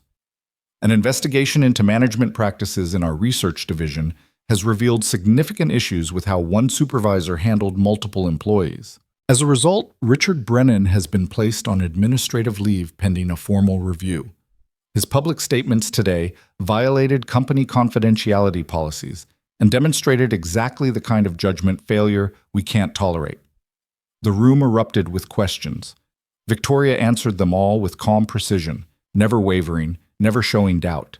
She presented data on employee retention, satisfaction surveys, and projected outcomes of the cultural changes she was implementing. By the time the press conference ended 45 minutes later, the narrative had shifted. Victoria wasn't weak. She was brave enough to admit mistakes and strong enough to fix them. But she knew the real test was still coming. As she left the lobby, her phone rang. Ethan's name appeared on the screen. "I saw the press conference," he said when she answered. His voice was tight. "Victoria, I never wanted to be the center of a media storm. I never wanted to cause problems for you." "You didn't cause anything," Victoria said firmly. "Brennan did by going to the press. And I made this decision knowing exactly what it might cost. Don't second-guess it now. People are going to blame me if this hurts the company. Let me worry about the company. You worry about doing the brilliant work I know you're capable of." Victoria softened her tone. "Ethan, we're in this together now. That means when things get hard, we support each other. Can you do that?" A long pause. Then quietly, "Yes, I can do that." "Good. Now go home to your daughter and don't watch the news. I'll handle the fallout."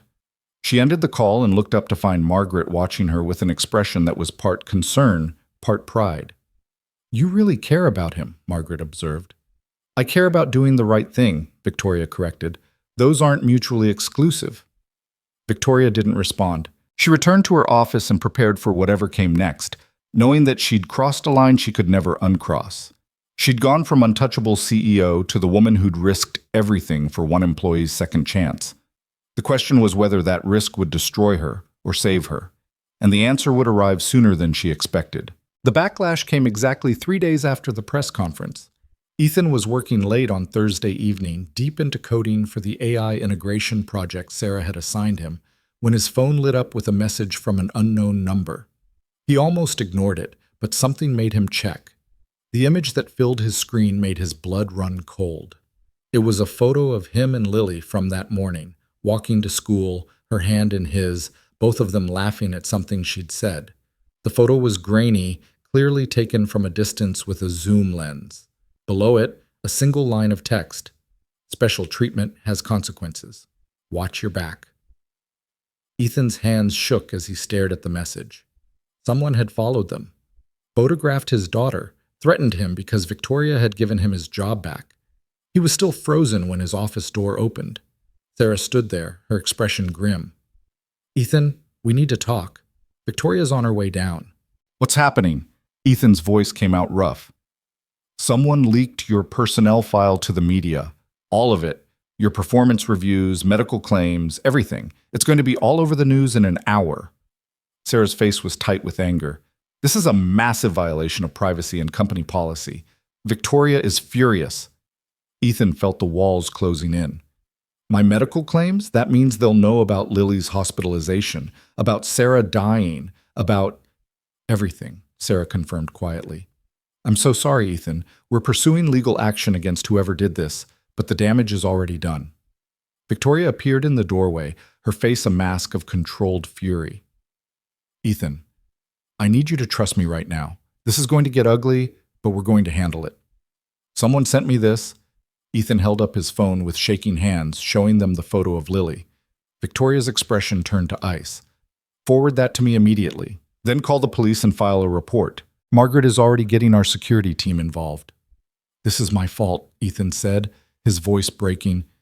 "If I hadn't come back, none of this would be happening. Lily wouldn't be in danger." "This is not your fault," Victoria said sharply. "This is the fault of whoever is so threatened by change that they're willing to attack a 6-year-old child to prove a point. And we're going to find them." Sarah was already on her phone. "I'm calling campus security to meet you at Lily's school tomorrow morning. No one gets near her without clearance." The reality crashed down on Ethan. His daughter was being used as a weapon because he'd accepted a second chance. Because Victoria had tried to do the right thing. Because he'd dared to believe things could get better. have to pull her out of school, he said numbly. Keep her home until this blows over. You don't have to do anything alone, Victoria said. Her voice was still controlled, but something fierce burned underneath it. We have resources. Security, legal teams. We're going to protect both of you while we figure out who's behind this. Why? The word came out as almost a plea. Why are you doing all this? I'm just one employee. This is destroying everything you've built. Victoria was quiet for a long moment. When she spoke, her voice was softer than Ethan had ever heard it. Because watching you stand in that conference room asking me not to tell your daughter you'd failed showed me what I'd lost by building my entire life around being untouchable. You taught me that real strength isn't standing alone. It's standing up for someone when you have everything to lose. She met his eyes fully. So yes, this might destroy what I've built, but what I built was broken anyway. Maybe it's time to build something better. Ethan couldn't speak past the lump in his throat. Sarah squeezed his shoulder. Go home, she said gently. Be with Lily. We'll handle the media firestorm. Tomorrow we'll set up security and figure out next steps. But tonight, just be her father. Ethan nodded and gathered his things with mechanical movements. The subway ride home passed in a blur of anxiety and fear. He kept checking his phone, half expecting another threatening message, but nothing came. Mrs. Chen was waiting when he got home, her face creased with worry. I saw the news, she said quietly. They're saying terrible things, lies about you taking advantage of Victoria's guilt, about manipulating your daughter's illness for sympathy. It's all going to come out now, Ethan said dully. Everything about Sarah, about Lily's surgery, private medical information that no one should have access to. That's illegal, Mrs. Chen said fiercely. They can't do that. Someone already did. Ethan sank onto the couch, exhaustion crashing over him. And now Lily's being targeted because I couldn't just stay fired and move on. Mrs. Chen sat beside him and took his hand. Ethan Cole, you listen to me. You did nothing wrong. You accepted a job you'd earned from a woman who realized she'd made a mistake. If people can't handle that, it says everything about them and nothing about you. Someone photographed Lily this morning, Ethan whispered. Sent me a threatening message. She's 6 years old and someone is using her to get to me. Mrs. Chen's face went hard. Then we protect her. I'll pick her up from school tomorrow. My nephew is a retired police officer. I'll ask him to stay with us during the day until this settles. And you tell that boss of yours that if she really means what she says about supporting you, now's the time to prove it. The fierce loyalty in her voice steadied something in Ethan. He wasn't alone in this. He had Mrs. Chen, Sarah, and despite everything, Victoria. But he also had a daughter sleeping peacefully in the next room, unaware that her father's choice to accept a second chance had painted a target on both their backs. Ethan went to Lily's bedroom and stood in the doorway watching her sleep. She was curled around her favorite stuffed dinosaur, her wild curls spread across the pillow, her face peaceful and innocent. He'd spent 3 years trying to give her stability and safety. Now he'd brought danger right to their door. I'm sorry, sweetheart, he whispered into the darkness. I'm so sorry. But even as he said it, he knew he wouldn't take it back, wouldn't walk away from the opportunity Victoria had given him, wouldn't let fear make him small again. He would protect Lily. He would fight for the future they deserved, and he would trust that Victoria meant what she said about standing together. Because the alternative was surrendering to people who thought kindness was weakness, and second chances were vulnerabilities to exploit. And Ethan refused to teach his daughter that cruelty always won. Victoria didn't sleep that night. She spent the dark hours in her office, coordinating with lawyers, security teams, and investigators trying to identify who had leaked Ethan's personnel file. The violation was egregious enough to warrant criminal charges. The threatening message to Ethan made it even worse. By dawn, she had a partial answer. It was an inside job, Margaret said, setting a coffee in front of Victoria at 6 a.m. It traced the file access to a terminal in HR. The timing matches Richard Brennan's administrative leave. Someone with access to his computer used his credentials after hours. Do we know who? Victoria's voice was deadly calm. Not yet, but we're reviewing security footage and narrowing down the list. Margaret hesitated. Victoria, there's something else. The board is meeting this morning. Robert called it. I think they're going to demand you step down. Victoria had expected this. She'd known from the moment she reversed Ethan's termination that she was gambling her entire career, but knowing it and facing it were different things. When? She asked. 9 a.m., emergency session. Margaret's eyes were compassionate. You don't have to go in alone. Sarah's offered to speak on your behalf. Several department heads have sent messages supporting you. Even some board members are wavering. But not enough to save my position, Victoria said quietly. Maybe not. Margaret sat down across from her. But enough to make them think twice about what they're throwing away. You've changed this company in 2 weeks, Victoria. People are noticing. They're starting to believe that maybe work doesn't have to be a place where you hide your humanity. Victoria looked out at the sunrise painting Manhattan in shades of gold and pink. She thought about her father, who'd died powerful and alone. About her ex-husband, who'd begged her to let him in before giving up. About every choice she'd made to prioritize control over connection. And she thought about Ethan Cole, standing in a conference room with nothing left but his love for his daughter, showing her what real strength looked like. If they want me to step down, I'll step down, Victoria said. But not before I make sure Ethan and Lily are protected. Not before I find whoever leaked that file and threatened a child. And not before I tell them exactly what I think about a corporate culture that punishes people for being decent. Margaret smiled. There's the Victoria I've been waiting 20 years to meet. The morning passed in a blur of preparation. At 8:45, Victoria walked into the boardroom with her head high and her heart hammering against her ribs. All 12 board members were present, faces grave. Robert Halloway sat at the head of the table, a pointed statement about who he thought should be leading this company. Victoria, he said coldly, I think we all know why we're here. I imagine you're going to ask for my resignation, Victoria replied calmly, taking her seat. So let's skip the pretense. What exactly are the charges? Poor judgment, Robert said. Allowing personal feelings to override business decisions. Creating a PR nightmare that's damaged our reputation. Putting company resources toward protecting one employee at the expense of broader corporate interests. I see. Victoria opened her briefcase and pulled out a folder. Before you continue, I'd like to share some information with you. She distributed copies around the table. Robert frowned as he scanned the contents.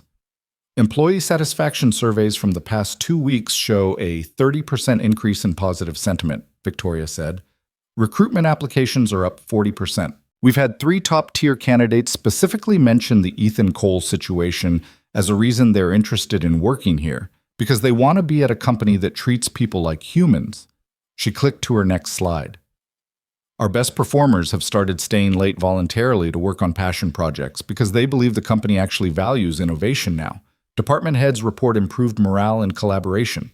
Even our stock price is up slightly because investors like the story of a CEO who's willing to admit mistakes and evolve. Patricia Morrison was studying the data with raised eyebrows. These numbers are impressive. They're also fragile, Victoria acknowledged.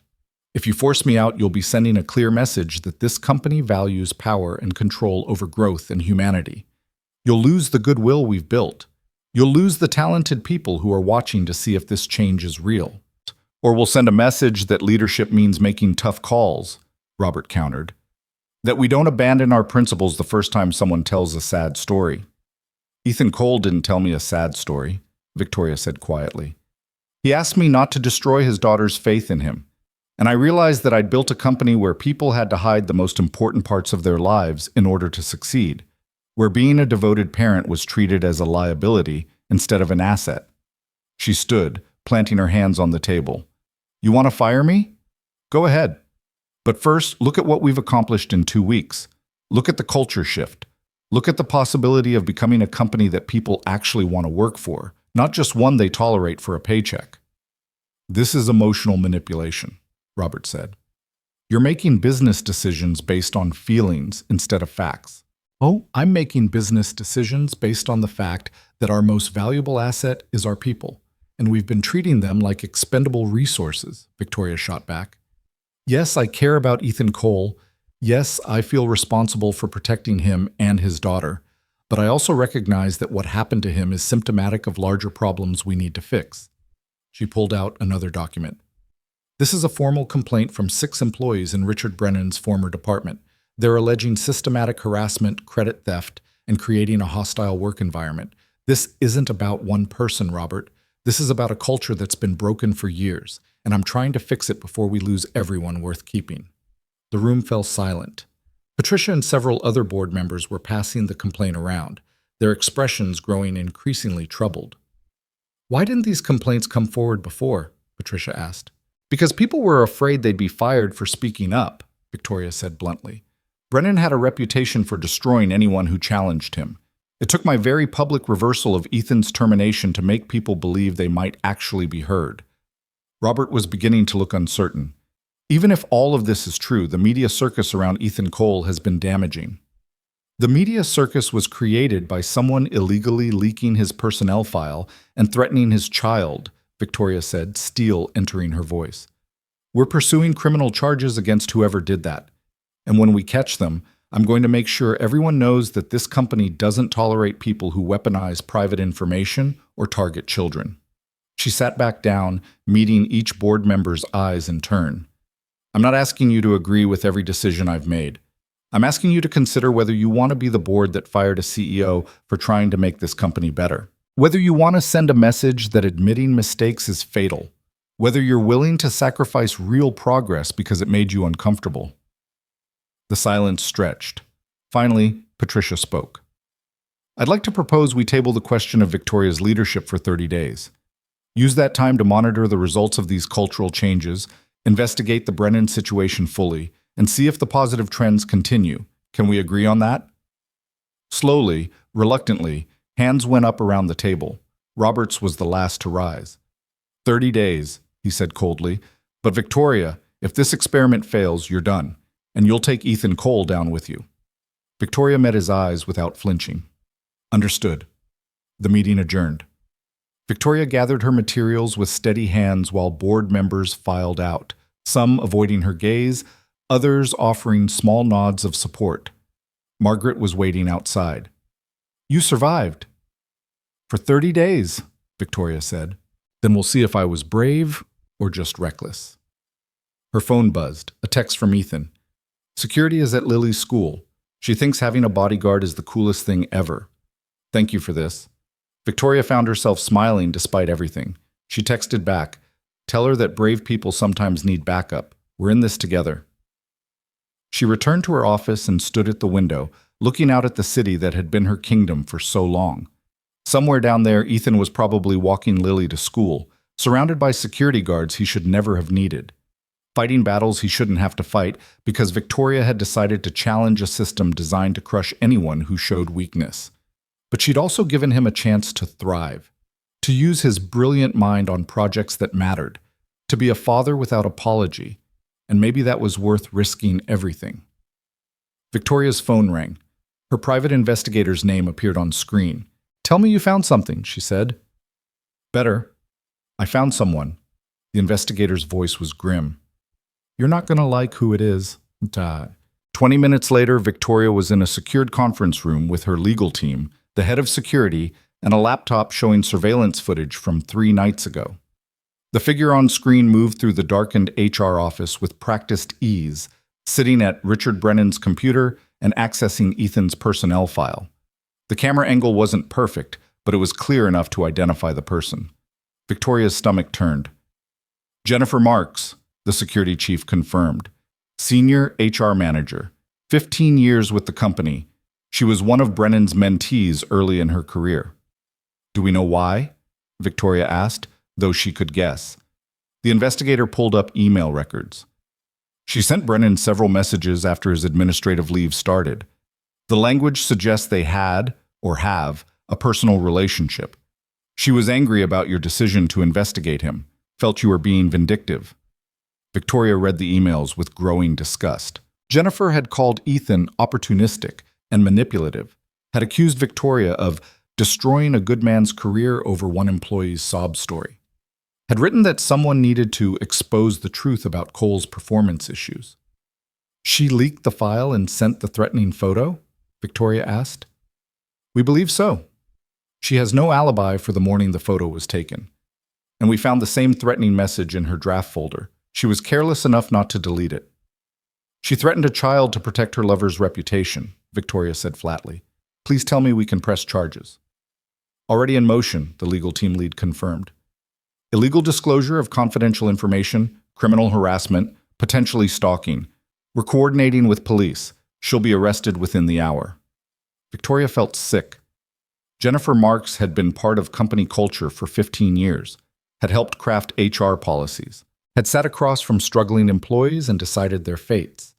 And she'd seen nothing wrong with threatening a 6-year-old to punish her father for accepting a second chance. I want a complete review of everyone involved in Brennan's network, Victoria said. Anyone who enabled his behavior or might retaliate like this. I want them identified and either retrained or removed. No exceptions. The team nodded and left to execute the plan. Victoria sat alone in the conference room, staring at the frozen image of Jennifer Marks accessing files she had no right to touch. This was the culture she'd built. This was what happened when you valued loyalty over ethics, control over compassion, winning over doing what was right. Her phone buzzed. Sarah's name appeared. Ethan just finished his first prototype for the AI integration project, Sarah said, excitement clear in her voice. Victoria, it's brilliant, better than anything I expected. The board is going to lose their minds when they see what he can do. Good, Victoria said quietly, because we're going to need proof that taking risks on people is worth it. Are you okay? Sarah asked, her tone shifting to concern. I'm fine, just tired. Liar, Sarah's voice was gentle. You're carrying the weight of this entire company on your shoulders and wondering if you made the right choice. But Victoria, you did. Even if everything falls apart, you did the right thing. Victoria closed her eyes. I'm going to hold you to that in 30 days when the board votes. In 30 days, they're going to see what I see. That this company is better because you finally remembered that strength isn't standing alone. Sarah paused. Come down and see Ethan's prototype. Let yourself feel proud of what you've enabled. Victoria ended the call and sat in the silence for another moment. Then she stood, straightened her jacket, and walked down to the research floor with her head high. Ethan was in his office, multiple monitors showing code and 3D visualizations. He looked up when Victoria knocked, his expression cautious. Sarah said you wanted me to see something, Victoria said. Ethan stood and gestured to his screens. It's still rough, but I think we can integrate AI support into the research platform in ways that will save teams hundreds of hours. Watch this. He walked her through the prototype with the enthusiasm of someone who'd finally been given permission to use his full capabilities. His ideas were innovative, thoughtful, and exactly the kind of breakthrough thinking the company needed. Victoria watched him work and felt something shift in her chest. This was why she'd risked everything. Not because Ethan had a sad story, but because he had potential that had been buried under impossible circumstances. And now that potential was finally visible. This is exceptional, Victoria said when he finished. Present it to the board next week. Show them what's possible when we support people instead of punishing them. Ethan's smile was tentative but genuine. Thank you for everything. I know it's costing you. It's worth it, Victoria said simply. She meant it with every fiber of her being. Even if it destroyed her, this was worth it. That evening, the news broke about Jennifer Marks' arrest. Ethan was making dinner when his phone exploded with notifications. He read the headlines with shaking hands while Lily set the table, oblivious to the storm raging in the digital world. Former HR manager arrested for leaking confidential files and threatening employee's child. Langford Technologies scandal deepens as insider attacks. Resurface debate on corporate culture. CEO Victoria Langford doubles down. We will not tolerate those who weaponize private information. There was a video clip from Victoria's statement to the press. Ethan clicked play and watched her face fill the screen. Calm, controlled, absolutely certain. This company will not be held hostage by people who believe cruelty is strength, Victoria said to the cameras. What happened to Ethan Cole and his daughter is unconscionable, but it's also symptomatic of a larger problem, a culture that punished empathy and rewarded ruthlessness. That ends now. We're building something better, and anyone who can't adapt will be left behind. The reporter pressed, some say you're destroying company morale by creating this controversy. How do you respond? Victoria's smile was sharp as a knife.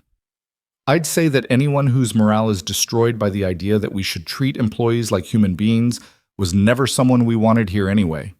Good riddance. The clip ended. Ethan sat staring at his phone, overwhelmed. Daddy, the spaghetti is getting cold, Lily called. Ethan set down his phone and joined her at the table. They ate together while she chattered about school and the super cool security person who'd walked her to class.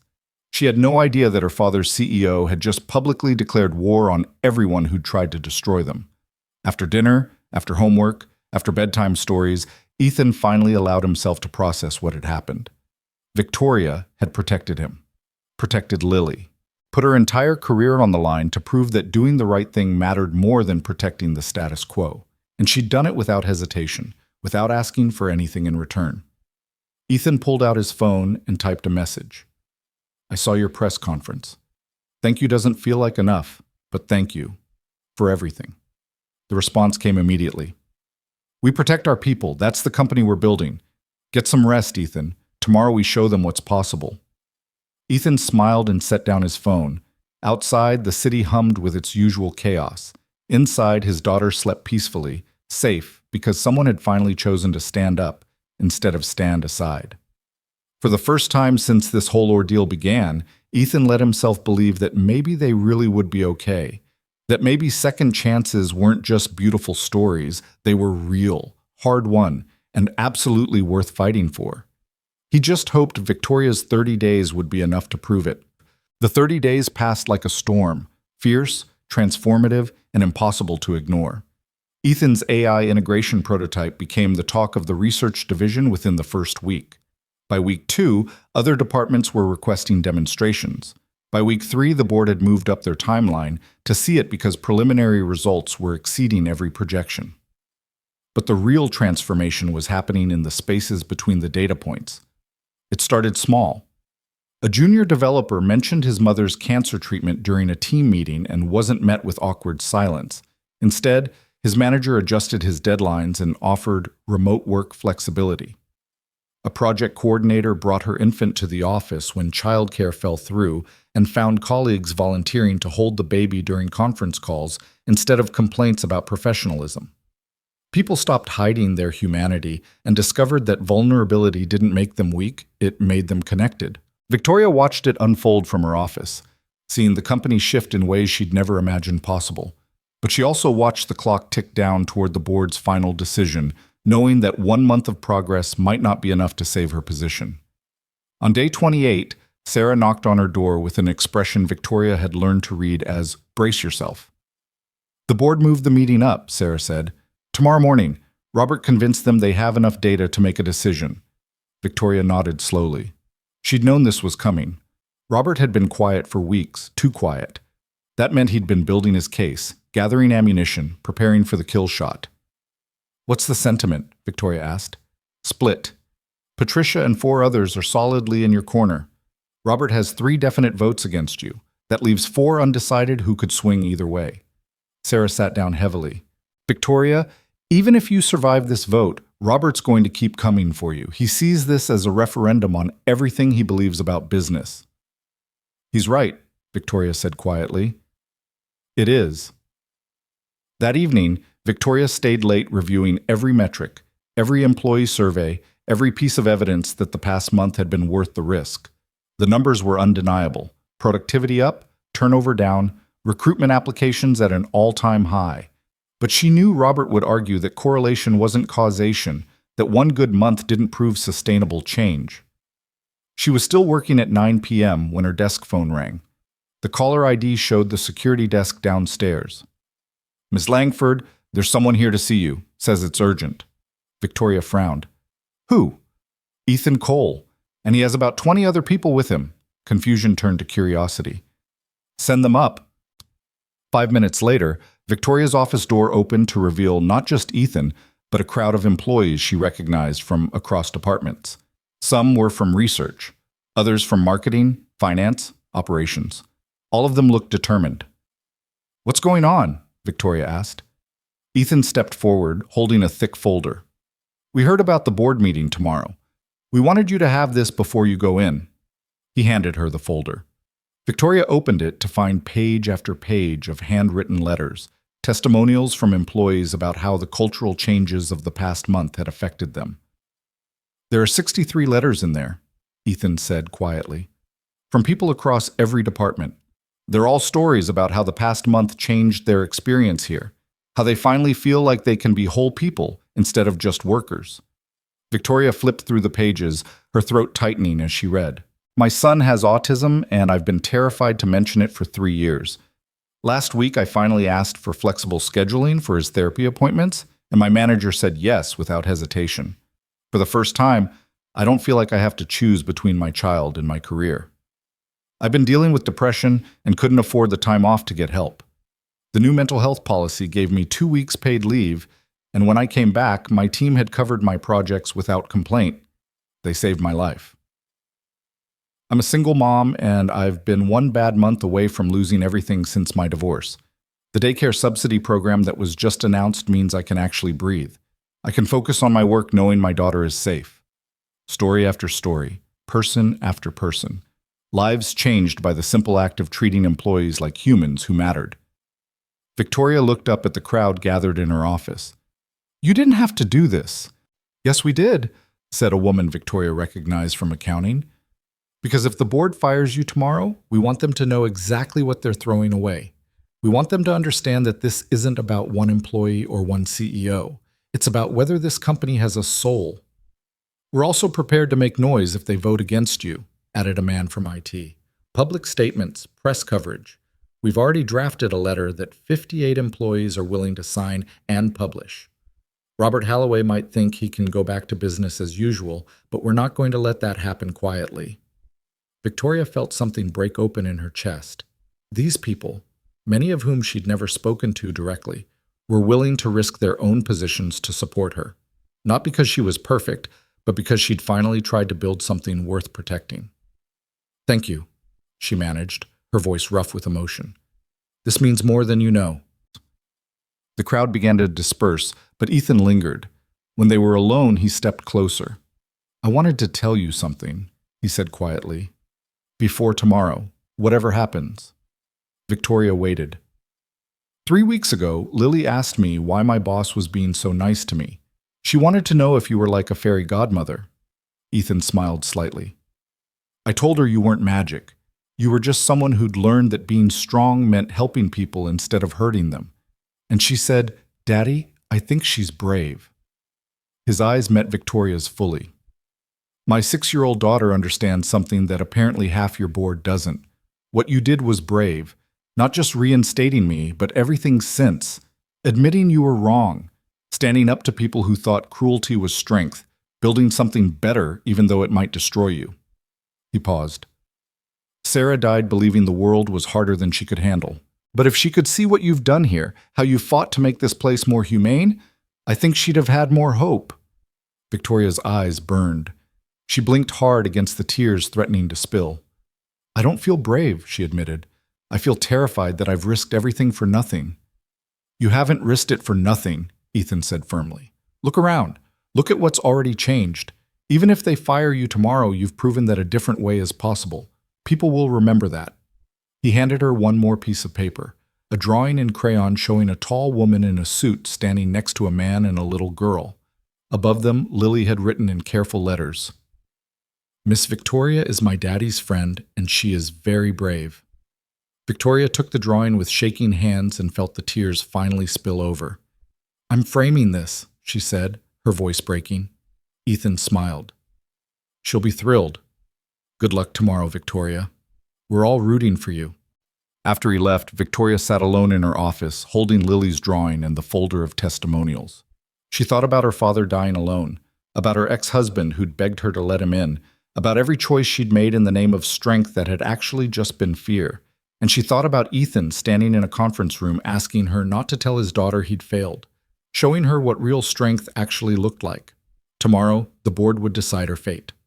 But tonight, holding evidence that her choices had mattered to real people with real lives, Victoria finally understood what her father had been trying to tell her at the end. Strength wasn't standing alone. It was building something worth standing with others to protect. The board meeting convened at 8 a.m. in the executive conference room. Victoria arrived early, impeccably dressed, carrying the folder of employee testimonials and Lily's drawing. She'd barely slept, but her hands were steady as she took her seat at the table. The board members filed in, some meeting her eyes with support, others with hostility, most with careful neutrality. Robert Halloway entered last, his expression smug in a way that made Victoria's stomach turn. "Let's begin," Patricia Morrison said, taking charge before Robert could. "We're here to evaluate Victoria's leadership over the past 30 days and determine if the changes implemented have been beneficial or detrimental to company interests." Robert immediately pulled out his own folder. "I've prepared a comprehensive analysis showing that while some metrics have improved, the costs have been substantial. The media attention alone has damaged our reputation with conservative investors. The flexibility policies have increased operational complexity, and the cultural changes have created friction with our more traditional clients." He distributed his materials. Victoria skimmed them and saw exactly what she'd expected: cherry-picked data emphasizing problems while downplaying successes. "Additionally," Robert continued, "the situation with Ethan Cole has created a perception that we're soft on performance standards. I've received inquiries from competitors suggesting they see us as weakened and vulnerable to poaching our clients." "Interesting," Patricia said dryly. "I've received inquiries from 3 Fortune 500 companies asking about our new policies because they want to implement similar changes. Apparently, treating employees well is becoming a competitive advantage." Robert's jaw tightened. "Short-term PR wins don't translate to sustainable business results." "Then let's look at sustainable results," Victoria said calmly. She pulled out her own presentation. "Employee retention is up 18%. Productivity per employee is up 12%. Our employee referral program has seen a 300% increase in quality candidates. And our top performers, the people we can't afford to lose, report significantly higher job satisfaction." She clicked to her next slide. "More importantly, innovation is up. Ethan Cole's AI integration project is projected to save the company over $3 million annually. Sarah Okonkwo's team has submitted twice as many patent applications this month as they did in the previous 6 months combined. When people aren't spending energy hiding their lives, they spend it creating value."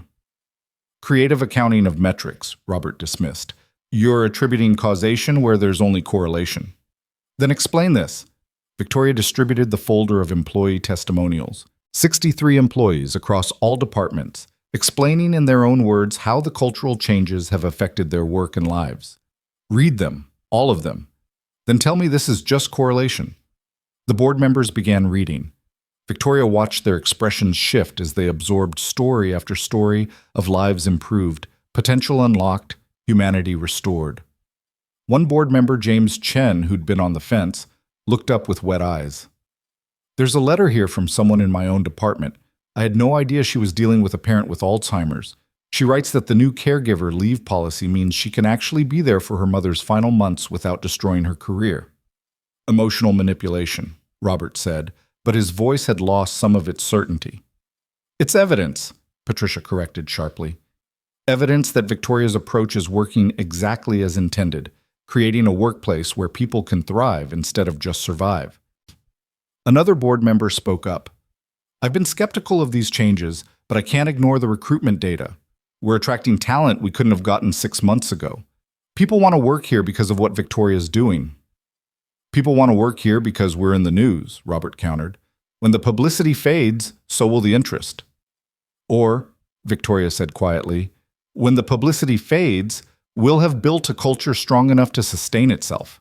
A company where people stay because they're valued, not just because the paycheck clears." She stood and placed Lily's drawing on the table. "A 6-year-old girl drew this.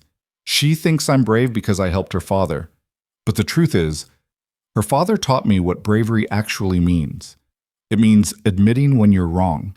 It means standing up for people when it costs you everything. It means building something better, even when everyone tells you it's impossible." Victoria met each board member's eyes in turn.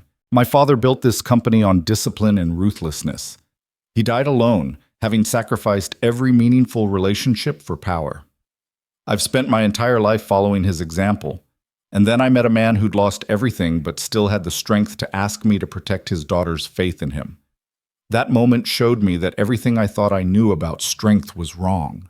She gestured to the testimonials scattered across the table. These 63 people represent hundreds more who are watching to see if this change is real. If you fire me today, you're telling them it was all just a temporary aberration, that we're going back to the old way where people were resources to be exploited, not humans to be valued, and you'll lose them, not all at once, but slowly, as they realize that nothing really changed. Robert started to interrupt, but Victoria raised her hand. But if you keep me, you're committing to transformation, to building a company that succeeds because we bring out the best in people, not because we wring every drop of productivity from them before they burn out. Yes, it's harder. Yes, it requires trust and flexibility and admitting we don't have all the answers, but the results speak for themselves. She sat back down. I'm not asking you to choose me over Robert's vision for sentimental reasons. I'm asking you to choose data over dogma, evidence over ideology, a future where this company is known for excellence and humanity, not just ruthless efficiency. The room fell silent. Patricia looked around the table. I'd like to call for a vote, she said. All in favor of maintaining Victoria Langford as CEO and continuing the current cultural transformation? Hands went up slowly. Patricia, James Chen, 3 others, 6 total. All opposed? Robert and 2 others. 3. 3 board members hadn't voted yet. The room held its breath. Finally, Margaret Winchester, a board member who'd been silent throughout the meeting, raised her hand. In favor, she said quietly. My daughter works here. She told me last week that for the first time in 3 years, she doesn't dread coming to work. That's worth more than any efficiency metric. 7-3. One more vote, and Victoria would have the majority. The final undecided board member was Thomas Rodriguez, the oldest member of the board and a close friend of Victoria's late father. He'd been staring at Lily's drawing throughout the entire discussion. He picked it up carefully. Your father and I built this company together, he said, his voice heavy with memory.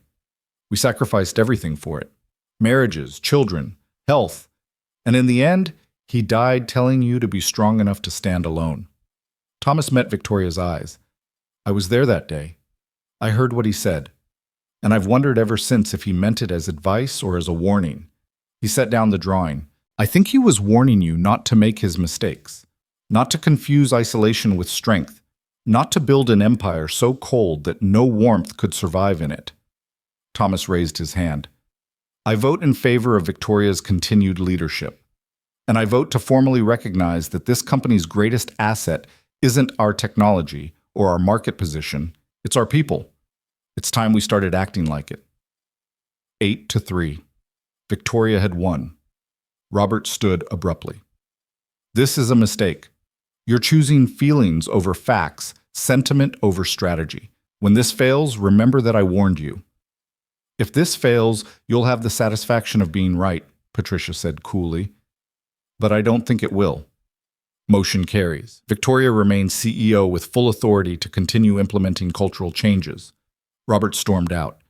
The other 2 dissenting members followed more slowly. The remaining board members approached Victoria with handshakes and quiet words of support. When the room finally cleared, Patricia lingered. That was the hardest fought battle I've seen in this boardroom, she said. You risked everything on a principle. I hope you understand how rare that is. I hope I've proven it's worth it, Victoria replied. Patricia smiled. You're proving it every day. Now go tell your people they've won. Victoria left the boardroom and found Margaret waiting with tears streaming down her face. I heard, her assistant said. Victoria, I'm so proud of you. Victoria pulled her into a hug, something she'd never done in 15 years of working together. Thank you for believing in me even when I didn't believe in myself. She composed herself and called Sarah. Gather everyone in the main auditorium. I want to address the entire company. An hour later, Victoria stood on the stage facing hundreds of employees who'd crammed into the space to hear the verdict. The energy was electric with anxiety and hope. I'll make this brief, Victoria said into the microphone. The board has voted to maintain the cultural changes we've implemented over the past month. More than that, They voted to formalize our commitment to treating employees as our greatest asset. The room erupted in applause and cheers. Victoria waited for it to subside. This didn't happen because of me. It happened because of every single person who took a risk by being honest about their struggles.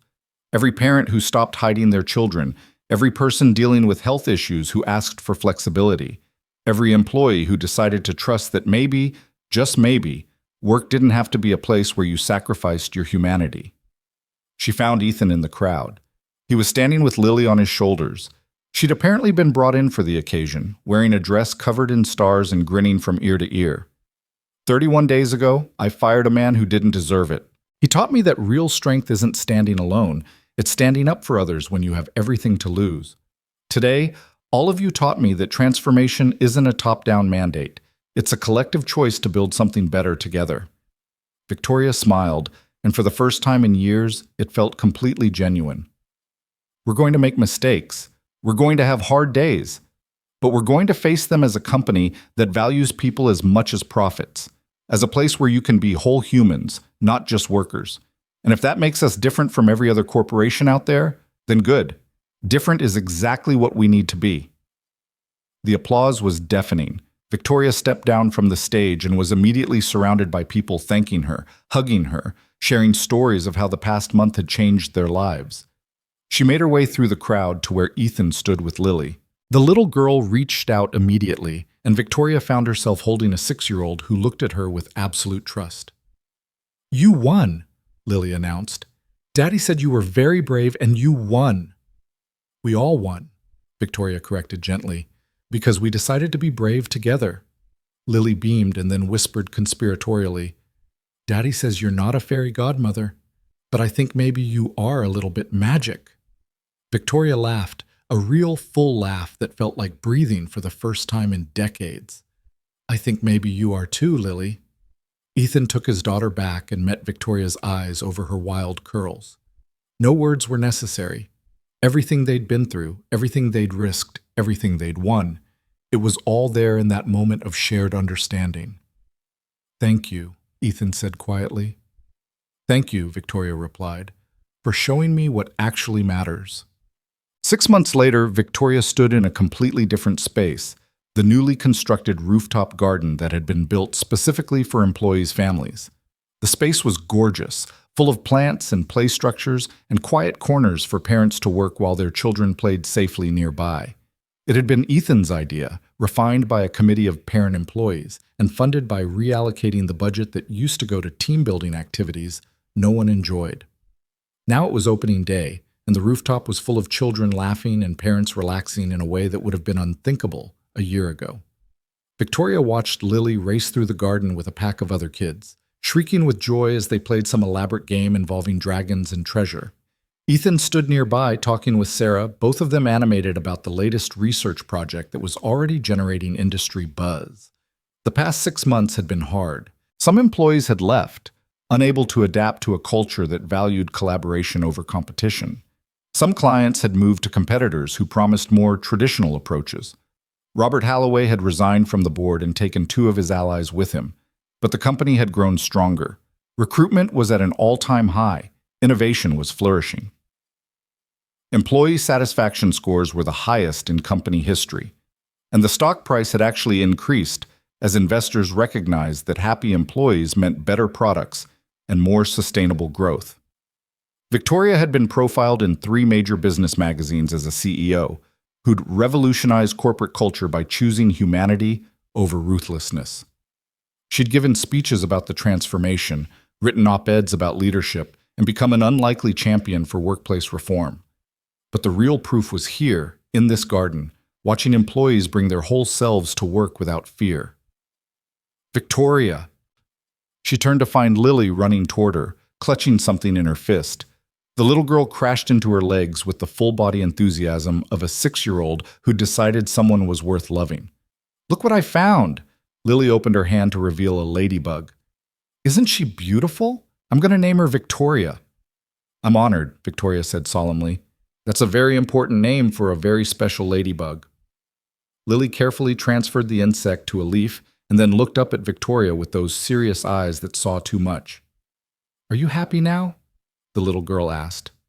The question caught Victoria off guard. What makes you ask that? Daddy says you used to be sad even though you had lots of money and power, but now you smile more. Lily tilted her head. So, are you happy? Victoria thought about her apartment, still beautiful but no longer sterile, now decorated with photos of company events and employee families. She thought about the friends she'd made, the relationships she'd rebuilt, the ex-husband who'd reached out after seeing her transformation and asked if maybe they could try coffee sometime. She thought about the board meetings that were now collaborations instead of battles, about walking through the building and knowing people's names, their stories, their struggles and triumphs. She thought about standing in this garden surrounded by children and families, building something that actually mattered. Yes, Victoria said honestly, I'm happy now. Lily threw her arms around Victoria's waist. Good. You deserve to be happy. You're my favorite boss even though I don't work here. Victoria hugged her back, this child who'd changed everything without even knowing it.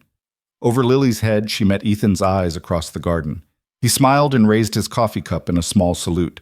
The sun was setting, painting the Manhattan skyline in shades of gold and amber. From up here, the city looked different than it had from her old office window. Less like a conquered territory, and more like a community full of people trying to build good lives. Victoria had spent 42 years learning the wrong lessons about strength and power. It had taken a single father and his 6-year-old daughter to teach her what actually mattered. Not standing alone at the top, but standing together with people worth fighting for.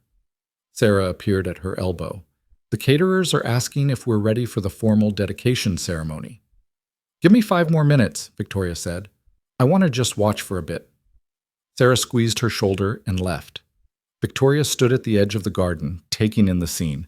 Parents helping children navigate the playground, colleagues sharing stories about their families, people laughing and relaxing in ways that would have scandalized the old guard. This was what she'd risked everything to build. Not a perfect company, but a human one. Not an empire of steel and glass, but a community of people who supported each other through struggles and celebrated each other's triumphs. Ethan approached with 2 glasses of champagne. Sarah told me to bring you this. She said you've earned it. Victoria accepted the glass. We've all earned it. They stood together in comfortable silence, watching the garden come alive with laughter and connection. Finally, Ethan spoke. Lily asked me yesterday what happened to make you change your mind about firing me. I didn't know how to explain it. What did you tell her? I told her that sometimes people forget what's important because they're scared. But when they remember, they get brave enough to fix their mistakes. Ethan smiled slightly. She asked if that meant grown-ups were allowed to make mistakes and change their minds. What did you say? I said that's exactly what it means. That being grown up isn't about being perfect. It's about being brave enough to admit when you're wrong and strong enough to make it right. He met Victoria's eyes. She liked that answer. Victoria felt her throat tighten. She's lucky to have you as a father. She's lucky to have you in her life too, Ethan said quietly. We both are. The dedication ceremony began, and Victoria moved to the microphone to officially open the garden. She spoke about the importance of family, about building workplaces that recognize people as whole humans, about the courage it took to choose a different path. But mostly, she looked out at the faces in the crowd, people who'd trusted her to lead them somewhere better, who'd risked their own comfort to build something more humane, and felt a pride that had nothing to do with quarterly earnings or market dominance. This was legacy. This was what actually lasted. Not buildings or bank accounts, but lives changed and community built, and the knowledge that you'd used your power to make things better instead of just bigger. As the sun set fully and lights twinkled on across the garden, Lily found Victoria again and grabbed her hand. Can I tell you a secret? The little girl whispered. Of course. Lily leaned in close. Daddy told me that you saved us, but I think maybe we saved you too. Victoria's eyes burned with tears she didn't try to hide. I think you might be right about that. Lily smiled, the pure, radiant smile of a child who'd been given the greatest gift any kid could receive. A father who was present and happy, working at a place that valued him as a person instead of just a resource. And beside her, Ethan stood talking with colleagues who'd become friends, working on projects that challenged him, building a life that had room for both ambition and love. Victoria had started this journey thinking she was giving one man a second chance. She'd ended it discovering that she'd given herself one too. The garden party continued into the evening, full of laughter and connection, and the sound of children playing without a care in the world.